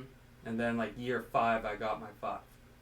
And then year 7, I got my 6. Nice. And at that point, That's good. I was still partaking in the same events. Yeah. I was always one night away from losing it all. Yeah. Because, yeah, I would drink just like that. Yeah. Still, to that point. And you take a lot of risks too, huh? Like every time that I've seen people that drink, they seem to get more like, they feel like they got more powerful or something. Yeah. Like Liquid courage. right. Liquid That's what it's courage. called. So like you start Drive drinking drunk. and driving, You're doing all doing that. illegal stuff. Right. Getting in fights. Just doing dumb stuff, you know? Because you just don't care at all when you're drinking, you know? Yeah. All that goes out the window. Yeah, I'm glad I don't. My girlfriend definitely saved me. So what was the final like? When I got my girlfriend I'm not now, doing this. when I got my girlfand, I was like, I can't be an idiot drinking all, you know, every single weekend, getting blacked out, you know? Right. So then I just stopped hanging out with the people that were drinking. How did they feel? Because I'm sure that took a little. They your drinking buddies. bust my chops all the time. Really? They literally, I believe it. they trust me. Called you whipped. Everything, yeah. That's the number one. Yeah, of course. Which whatever. Call me whatever. I don't care. I'm happy. I'm with my girlfriend. I'm doing what I want now, you know. And now, like, we take like random Airbnbs and like Southern Virginia and stuff like that all around. We travel all around together, you know. But now we have fun and we have like a genuine time with each other, you know. Right. And yeah, we drink some wine, but I'm not getting drunk or blacked out drunk. You know what I mean? Are they still drinking, your buddies? Or Of course. If they're still in the same phase. Of course. Man. Most of them, yeah. And a lot of them don't have kids or girlfriends, so they're just still wild and out, you know. Yeah. And just spending a lot of money. That's the thing. That's the biggest thing, honestly, for me, is how much money I spent. Because I don't like the cheap stuff. I gotta buy the expensive stuff. Right. Because when you buy the expensive stuff, you don't get that much hungover the next day. Right. You know. So I was spending a lot at the bar. Oh my tabs were insane. Especially out here in DC, even Alexandria. My tabs were like $200 a night, $300 a night. I pay for everyone's stuff. You know me. So I was buying everyone's drinks and stuff, all their shots. You wanted everyone to have a good time. Exactly. Yes, I want everyone to have a good time and just to have fun. I didn't care about the money, you know. Wow. So if I were to save all the money I spent out here on alcohol, I bet. I'd be a millionaire. But I have a lot of stories to tell, I guess. You know. Good, man. It's good. No, But it's good that I saw it was a problem, and I saw it was a problem even before. And I acknowledged it was a problem. And then, like I said, once I got my girlfriend, everything changed. You think you didn't want to face your problem at the time? Yeah, exactly. I did not want to face the problems that I had, you know, all the trauma that I've been through. Everyone has trauma. I'm not trying to be one of those people, you know. But I had a lot of trauma, man, you know. Like, when I lost my dad, it really fucked me up. Because my dad was a really good guy. He wasn't just some slum dad, like, that didn't care about his kids. No, we were playing football every day. We were playing basketball every day. I played basketball all day long with my dad. And then I would go, he worked at the Golden Corral as a manager. So I would go there and we would pass around the football. I would help him out, like bust tables and everything. I would get extra cash with him when I was like 12 years old. And him and I were just like this. So when he died in a car crash, and the thing that hurt me the most was him not just dying in a car crash, but how he died, him burning to death. Like in the medical records, there's a lot of smoke in his lungs, you know? Yeah. And then my aunt told me that the door was open because when the two cars collided, the frames bent, so no one was able to escape. So my dad and it was a mom and 4 kids or 5 kids. They collided and everyone died, but not an impact. They died because of the fire. They were both Ford Explorers, so they both caught on fire. And people were trying to come in to help, but they couldn't come in with like a 50-foot radius of it. And they heard the screaming and everything. It melted the road. Like the fire was really bad. So just like I had so much anger and so much frustration and confusion. I didn't even really cry at my dad's funeral. I was so in shock. I still have not cried about my dad dying. How old were you at the time? 14. And my brother was 13. My youngest brother was 11. So all of you were at the age where you could be really cognitive of what just happened. Yeah. Right. And I was 14. I was a freshman in high school, you know? Yeah. And my dad wrestled. He was a really good wrestler. My grandfather, his dad, wrestled. And so I wrestled for like 8 or 9 years. And my freshman year, I was not going to wrestle. And then the coach came up to me and said, hey, man, you were a really good wrestler in 7th and 8th grade. Can you please join my team? He's like, just take out your anger on the mat. I didn't understand what he meant until I was like, you know what, I'll just do it. My freshman year, I had one of the best records on my team as a varsity on the freshman team. You know, so as a freshman on the varsity team, which is not really common, my record was really, really good because I took out my anger on the mat and it worked very, very well. And then I started doing Greco-Roman wrestling. I started going to tournaments and it was like a lot of fun. And I had my friend Brendan Schultai. He wrestled me and he was there for me. And we went to wrestling camps with Olympians and stuff like that. And they taught us all these crazy moves. Then we would go back to Delaware and teach all our friends the moves that we were taught, you know. But at the time, I was using wrestling as a crutch. And then as, you know, in high school, that's when all the partying started coming into play. And I started using that as a crutch instead of wrestling. And then I got in a fight my senior year, and I was supposed to go to states. And I got arrested for... I was going to get charged for assault, but then they brought it down to offensive touching, which almost got me it almost made me not be able to join the Marine Corps because of that. But luckily, the guys there at the MEPS, the the Military Entrance Program, they were like, look, we're going to close your eyes, just get on that bus, go to Paris Island. Because I didn't report it at the time, you know? Yeah. So, but anyway, so what I'm trying to say is, it was, people, to include myself, use these things as a crutch because it's so easy, you know? The party is so much fun, it just takes away the pain at the time, you know? So now I'm just done partying, thankfully. Do you think, if that never happened to your dad, you think you would have ever gone down that party realm? Never. When my dad was alive, I was always outside. I was always pulling weeds for the neighbors for money. I was always working and stuff like that. I was a really good kid. And before my dad passed away, up until 5th grade, we were actually Mennonites, which I don't know if you know what that is. It's Amish pretty much, but you can have cars, but they can't be like nice cars. Yeah, I lived in a 100. Imagine this guy being whatever. I was a hardcore. We went to the church, Yeah. Mennonite church. I went to the Mennonite school. I lived in a 100-year-old farmhouse. We had no running hot water. So in the winter, it gets cold out there. We had to boil the water on the stove and put it in the bathtub and all use the same water. And our heat never worked, so we had no heat. We had kerosene heaters on there. My mom and dad had literally no money at all. My mom said, I don't even know how we did it. Like, she's like, we didn't have $40 to our name, you know? My dad was a truck driver making like $15 an hour. And then we were janitors at this Mennonite school to pay for the education for us because it was very high level education, you know? Yeah. But then once we left there in 5th grade, we went to this like trailer park. It's a pretty nice trailer park. And then that's when I really started. I got into a public school and I got made fun of because I had a cross combed over here, button up shirt. I didn't know what evil was. I didn't know what bad words were. Because you don't cuss. You don't say words like idiot or stupid in the Mennonites, you know? So that's really what affected me a lot too, you know? Just going to that. I got bullied bad, man. I was bullied really bad in 5th and 6th grade. But once I started wrestling, no one messed with me. Because wrestlers can fight, you know? But I was bullied, like, severely bad. They would take my book bag, flip it inside out, pour water in there, and put it up in the ceiling. They would destroy all my projects and everything. And the kids that did it, I would cry to my dad, Dad, I'm getting bullied. And I would cry to him, and he's like, these kids that are bullying you now are going to be in and out of jail, watch. And boy, was he right. I looked them all up. I'm telling you, they're all in jail right now, literally. I don't want to say their names, but yeah, they bullied me severely, bro. But it definitely shaped me who I was, you know. Helped me, you know, go through wrestling and the Marine Corps and everything like that, you know. But it's definitely still affecting me to this day, to be honest. It makes you stronger, man. It doesn't break you, it makes you stronger, you know. Now this Yeah. guy, he was a Mennonite, now he has all the latest phones, iPhones, drives a Mercedes, Rolex watch. Yeah, which is Sunset. Mennonites. You don't have Rolex. You don't have no none of luxury that at all. stuff. Yeah. Mennonites are definitely different. So, how long have you been with your girlfriend? Over 3 Like- years. 3 years? Yeah. So 2021? Yep, 2021. October or September 21. We met at my buddy Juan's house at his apartment at a party. I saw her and I was like, wow, she's beautiful. And I didn't really talk to her that much, you know. I was kind of nervous. And she was with this one girl who was from Colombia. Her name was Diana. And a week went by and I'm like, hey, Diana. She called me as Diana. Who is that beautiful girl you're with? She's single. She's like, yeah, she is. Do you want her number? So she called Sammy and was like, oh my goodness, give him my number, blah, blah, blah. So we started hanging out. The first night we hit it off, we've been 2 peas in a pod, you know?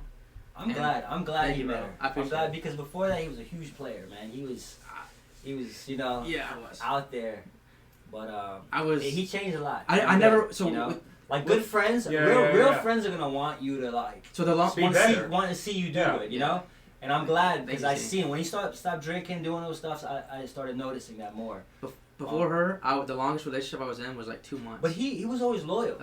The dude is the most loyal guy. Like I mess around with him. I'll never cheated before. I'll never cheat. He's like I don't do that. I don't do that. I'll never cheat. I'll never ever cheat, bro. I don't know why. I will never. And there's been a lot of opportunities with the past girlfriends to cheat, and I said no, I can't do it because I believe in karma, you know. Oh so, God, yeah. So before, like I said, it was 2 months, like the longest relationship. I never was with a girl I was actually in love with. I was just messing around, doing dumb stuff, you know. And I never had a girl break up with me. I always broke up with them, you know. And now it's like everything has changed now. Now he's learning Spanish. I learned a lot of Spanish. Yeah. I do have a question. Yeah. Do you find that you're dealing with the loss of your dad more within these last 3 years than you have prior? So now I got time to think. And that's what I was going to ask. Yeah. Like, listening to everything you're talking about, because again, like, I'm a psychology major. Yeah. Like, I look at a lot of things in that perspective. Yeah. And it seems like you did a fuck ton of running. Yeah. A lot of running. A lot so of then running. when I started and then, walking, like you just said, a lot of running, and then you always broke up with the girl. yes. I just You didn't want to get attached either. Never want to get attached. Ever. I was scared to get attached. You didn't want them to leave you. Yeah. So I left them before they, could leave me, or I just would get bored of the girl. So I go to the next girl, and I just kept on going and going and going. And it just got old after a while. But like you said, I just didn't want to get attached to a girl. You know what I mean? I couldn't afford to lose someone at all again, you know? Yeah. But now I know my girl, she'll never cheat on me, she'll never leave me, you know? And that's all I need to know. And her and I have the same personality, we like the same things, you know? You find yourself more emotional today? With her, yeah, of course, but I don't tell her, like, I don't... I mean, I guess not emotional with her, but I mean emotional with yourself. Yeah, I feel now I'm brought more back to earth. Reality has set into me, you know? Because something I didn't say before, when I was doing all that drinking, on antidepressants, this and that, I never cried. Wow. Me neither. Me neither. Ever cried. Me neither, bro. And now, today, like if the wrong scene were to come on, wow. I could like fight back my tears Yeah. because I'm actually having real tears fighting That's to good, fight though. back. That's good. But I never had that before. I mean, and that's why I'm asking, I never cried. I never cried. do you think it would be easier to cry today than it would be prior to that? Now, yeah. Now I feel more emotional, you know, in a sense. Like, I'm having feelings, you know. Yeah. I'm madly in love with my girlfriend, you know. When was the last time you cried? It was when I was in the desert, in the middle of the desert in California. We were camping. I mean, this is like 3 hours from civilization. And my mom was going through it. Like, she left my stepdad. She moved back up to upstate New York. She had no job, no money, nothing. And she was with my younger brother. And I was so scared for her. I literally laid in the sand, looked at the stars, and just started bawling my eyes out. Because I cared so much about my mom, you know. And when she left my stepdad, she had nothing, you know. Right. So I was just like worried about her. And that was like the last time I actually cried. Did you? That was like probably 8 years ago. I don't know. Ago. Are you religious at all? Oh, yeah. Did you turn to religion at that point? So, no. I turned to religion... I guess that honestly, night, since I've been with my girlfriend, I got more towards religion. And I explain to him all the time, like coincidentally, my mom has the same exact feelings. I believe, like in a sense, all religions are right. As long as you believe in God and you do good for yourself and for other people. I believe in Jesus Christ. I really do. And I believe that I don't believe anyone else is going to hell because they're a Jew or if they're Muslim or whatever the case is. Yeah, we have religious talks all the time. Yeah. I have he's taught me a lot about the Quran, and I have a lot of respect for Muslims now, you know?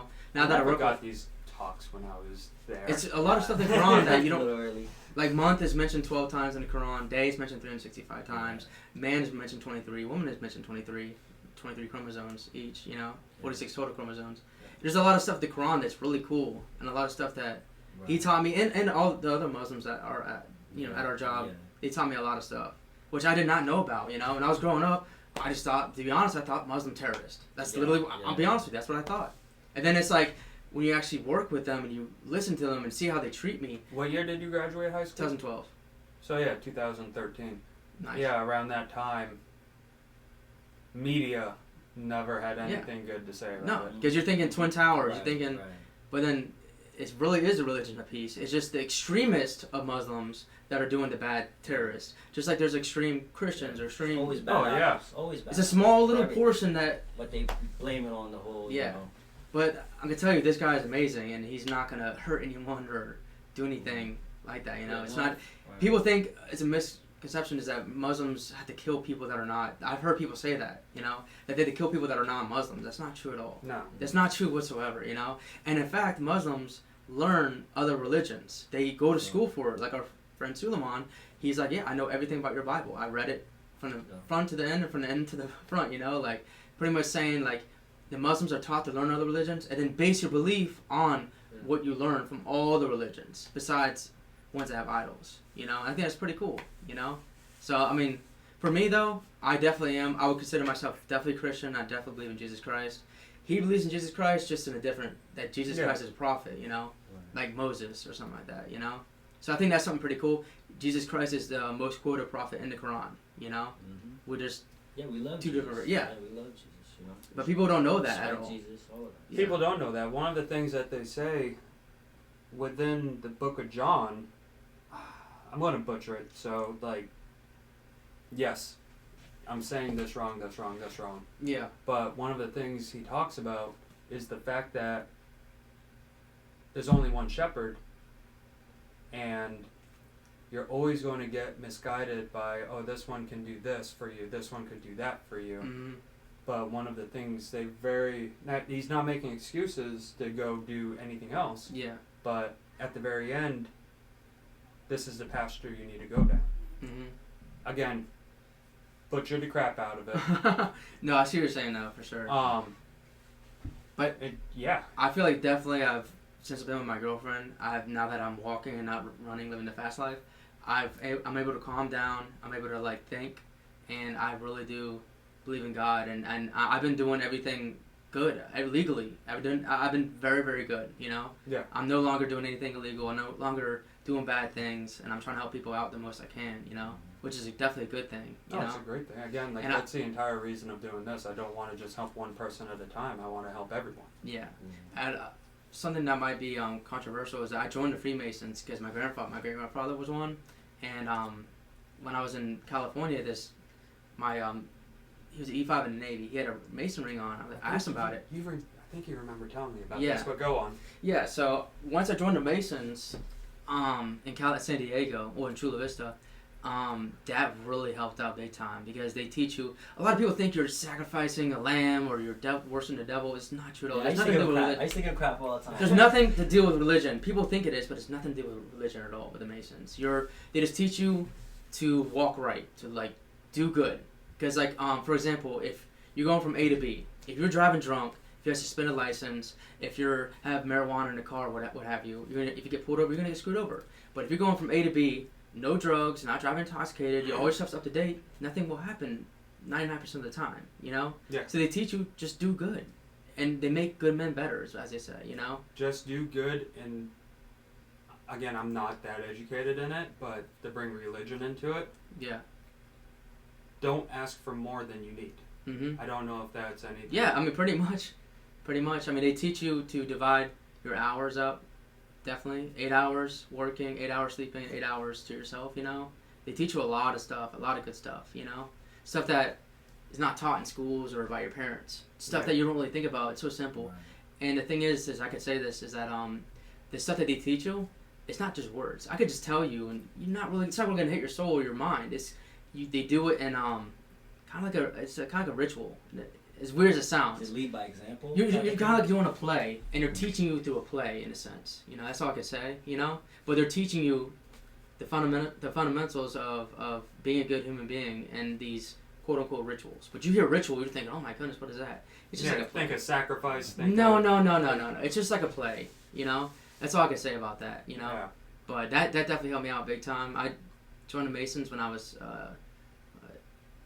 22. I was 21. Yeah, 21 years old. I was the youngest guy, and everyone in my lodge, and when we traveled to other lodges, they were all business owners, very, very wealthy men, and they would teach me, and they would go and help people that were in Mexico that had no medical insurance or anything. They would bring them to the United States and pay for all their medical bills. People that have cancer, diseases, and stuff like that. They did a lot of good stuff for the community out there, you know? So the Masons definitely are a lot of good people. And I'm talking about the Blue Lodge, the third degree Masons, the Master Masons. I don't know about the 32nd degrees that are in Congress and all that crazy stuff, you know? But the ones that are in the Blue Lodge, they're very good people. They really are. And you learn a lot from them, you know? Like, it's good to have people that are successful around you. Because, you know, you're like a sponge. You're going to soak up what they have, you know? Oh, absolutely. Zee knows a lot of successful people. Have to, man. You don't want to be in the same place your whole life, you know what I mean? You want to... The idea is to grow. If you're not growing, you're dying, you know what I mean? Yeah. So you got to constantly be thinking of how to go. I same here, man. I came here, we had nothing.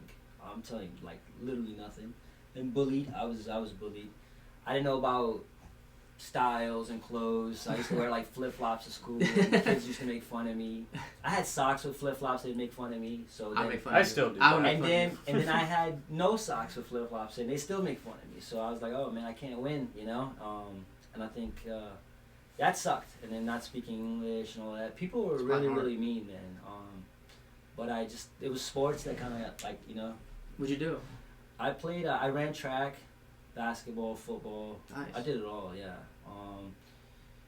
And that gave me kind of direction. Also, I had like no, like my parents, you know, they're first generation, so they were also like learning. Dad's always busy, you know, Dad's trying to, put food on the table. yeah.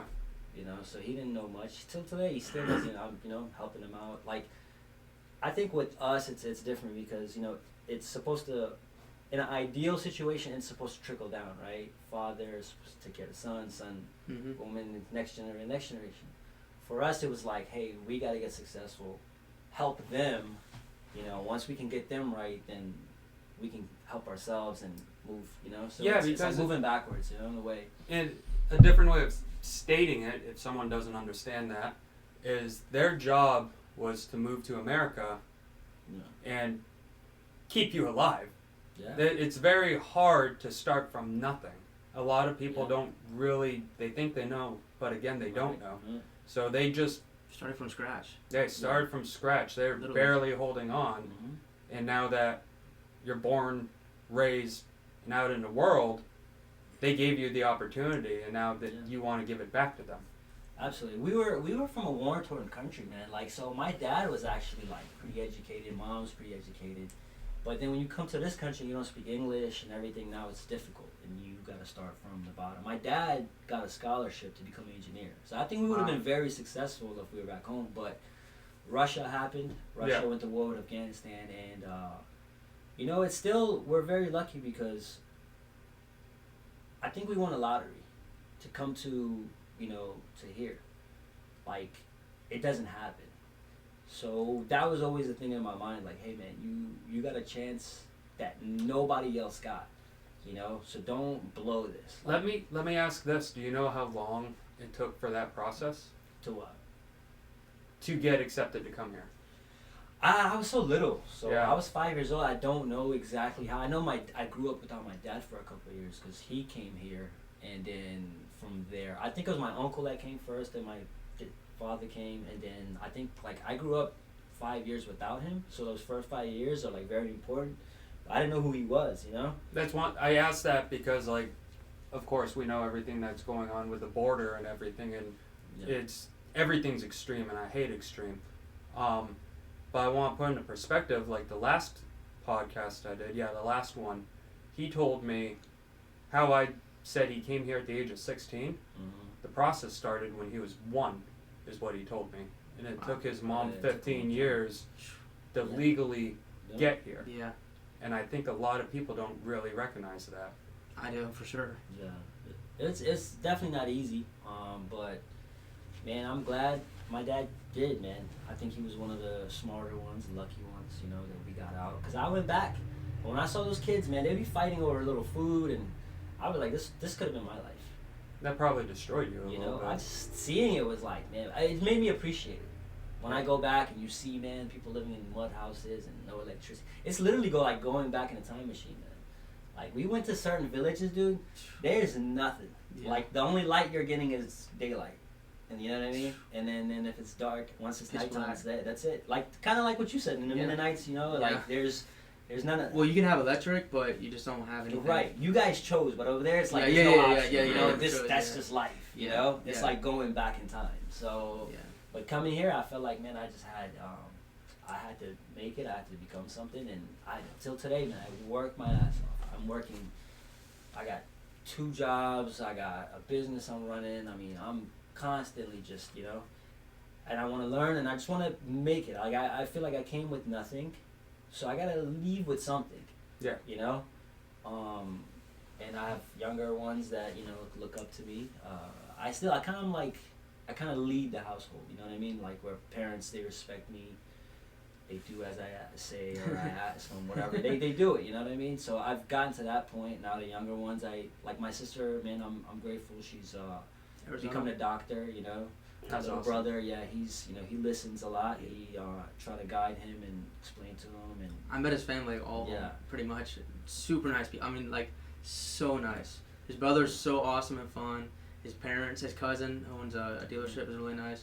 But his parents, I went to the when we got my cat. He came with me actually to get the cat, and I was starving, man. I was literally starving. So it was during Ramadan. Went to his house.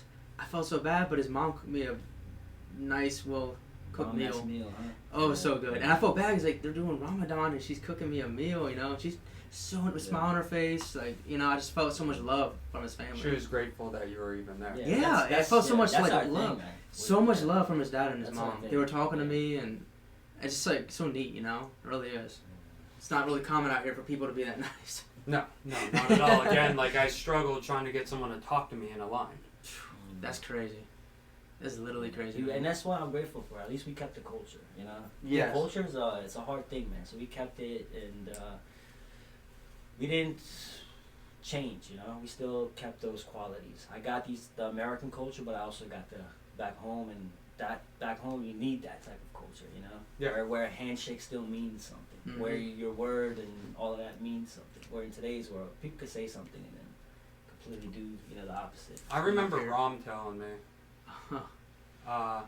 He said, "Don't take any offense to this." He's like, "But our people, if they say something, they better not back out of it." Yeah, no, From you have Mania, to. yeah. You have to. That's it's huge, you know. And there's only like out here it's all paperwork and documents and you know. But back home, man, you give your word to somebody. He's you know, or you're gonna look like a clown if you don't show up or whatever. Yeah. You know, it makes you look really really bad. So I'm glad we have good qualities. Afghans have a lot of. I wouldn't want to say pride, but you know what I mean. The pride. But it's Nothing wrong with that. There's nothing it's wrong with more than pride that. in your It's- word. Yeah, it's we have to live off of our words and you know live off a standard. Like you've seen the lone survivor. Even if your enemy is in your house, you have to treat them right. You know? Yeah. That's the way. It's literally it's called Pushtin Wali. Like it's that word. You know, it doesn't matter who comes. Somebody comes to your house, you gotta take care of them. You gotta show them that love. You gotta that hospitality. There's nothing wrong with that. Yeah. I think a lot of people have too much expectation in life and thinking everything is like going to be a firework.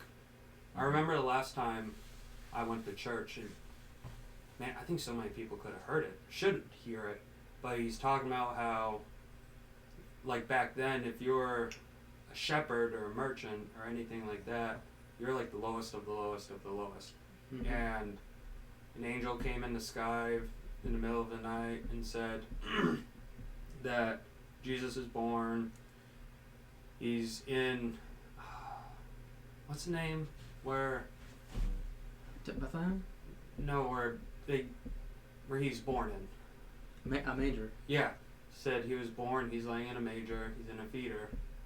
Go there now. Angel's gone. And you gotta think like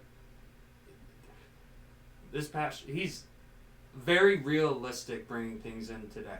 And one of the things he said was people today would expect that there's fireworks and there's glowing lights all around him, this and that, blah, blah, blah, blah, blah, when it was a baby in the dark, no light, no nothing, in a feeder, and that's it. And these shepherds were just grateful to go there. Right. His presence was enough. And I think a lot of people forgot what presence is like. Presence being in the moment, presence being this, doing this, talking to one another, giving each other's time. Yeah. I agree. And it's the most valuable thing because you can't get time back. No. So like I can give you money, but I could earn that. But time, if I give you my time, it's more important, you know, than to me because I'm not getting this time back. No. So, yeah. That's why I'm grateful that you guys gave me this time. Of course. We appreciate you, Of man. course. Thank you for Get her voice out there. doing this. You know, reaching out. It's been years. And I know, it's been years. when I saw the text message, man, I was happy, and I kind of wanted him on here too. And Honestly, then when you hit him up, I was like, perfect, we could do this together. I saw all the traveling and whatnot. I'm like, he doesn't even live there anymore. Yeah. I'm like, he's gone. And then all of a sudden you commented on that photo of mine. I was like, What'd I say? Something funny Oh, probably? it's- Yes, yeah, something funny, yeah. Yeah. But it's funny because people were messaging me, like Dishroom and other people were like, are you still in the DC area? Because you travel a lot. How are you still traveling a lot, working? You definitely made it seem like you left. Yeah. And it's funny, I don't even post that much. Like, I went to West Virginia last week. Like, I don't post much on there. Only when I do actually something that's cool. Right. Because my family wants to see that kind of stuff, you know? I don't post much at all, really. Yeah, You know? now thank you to technology, instead of posting, I usually send them all photos of kids and this and that. Nice. I've taken a huge step back putting my kids Yeah. on social media. I don't blame you at all. It's good. How old are your kids? 4 and 6. 4 and 6, yeah. Nah. There's some. AI time. scares the shit out Yeah. of me for that. Yeah. Yeah. But Cool, man. cool, you guys. Appreciate it. Thank you, man. Yeah, Appreciate yeah. it, Of brother. course, Henry. This was fun. Yeah, Henry. It's do good it seeing you, again. man. Yeah, Alright. absolutely. We out. That was a lot of fun.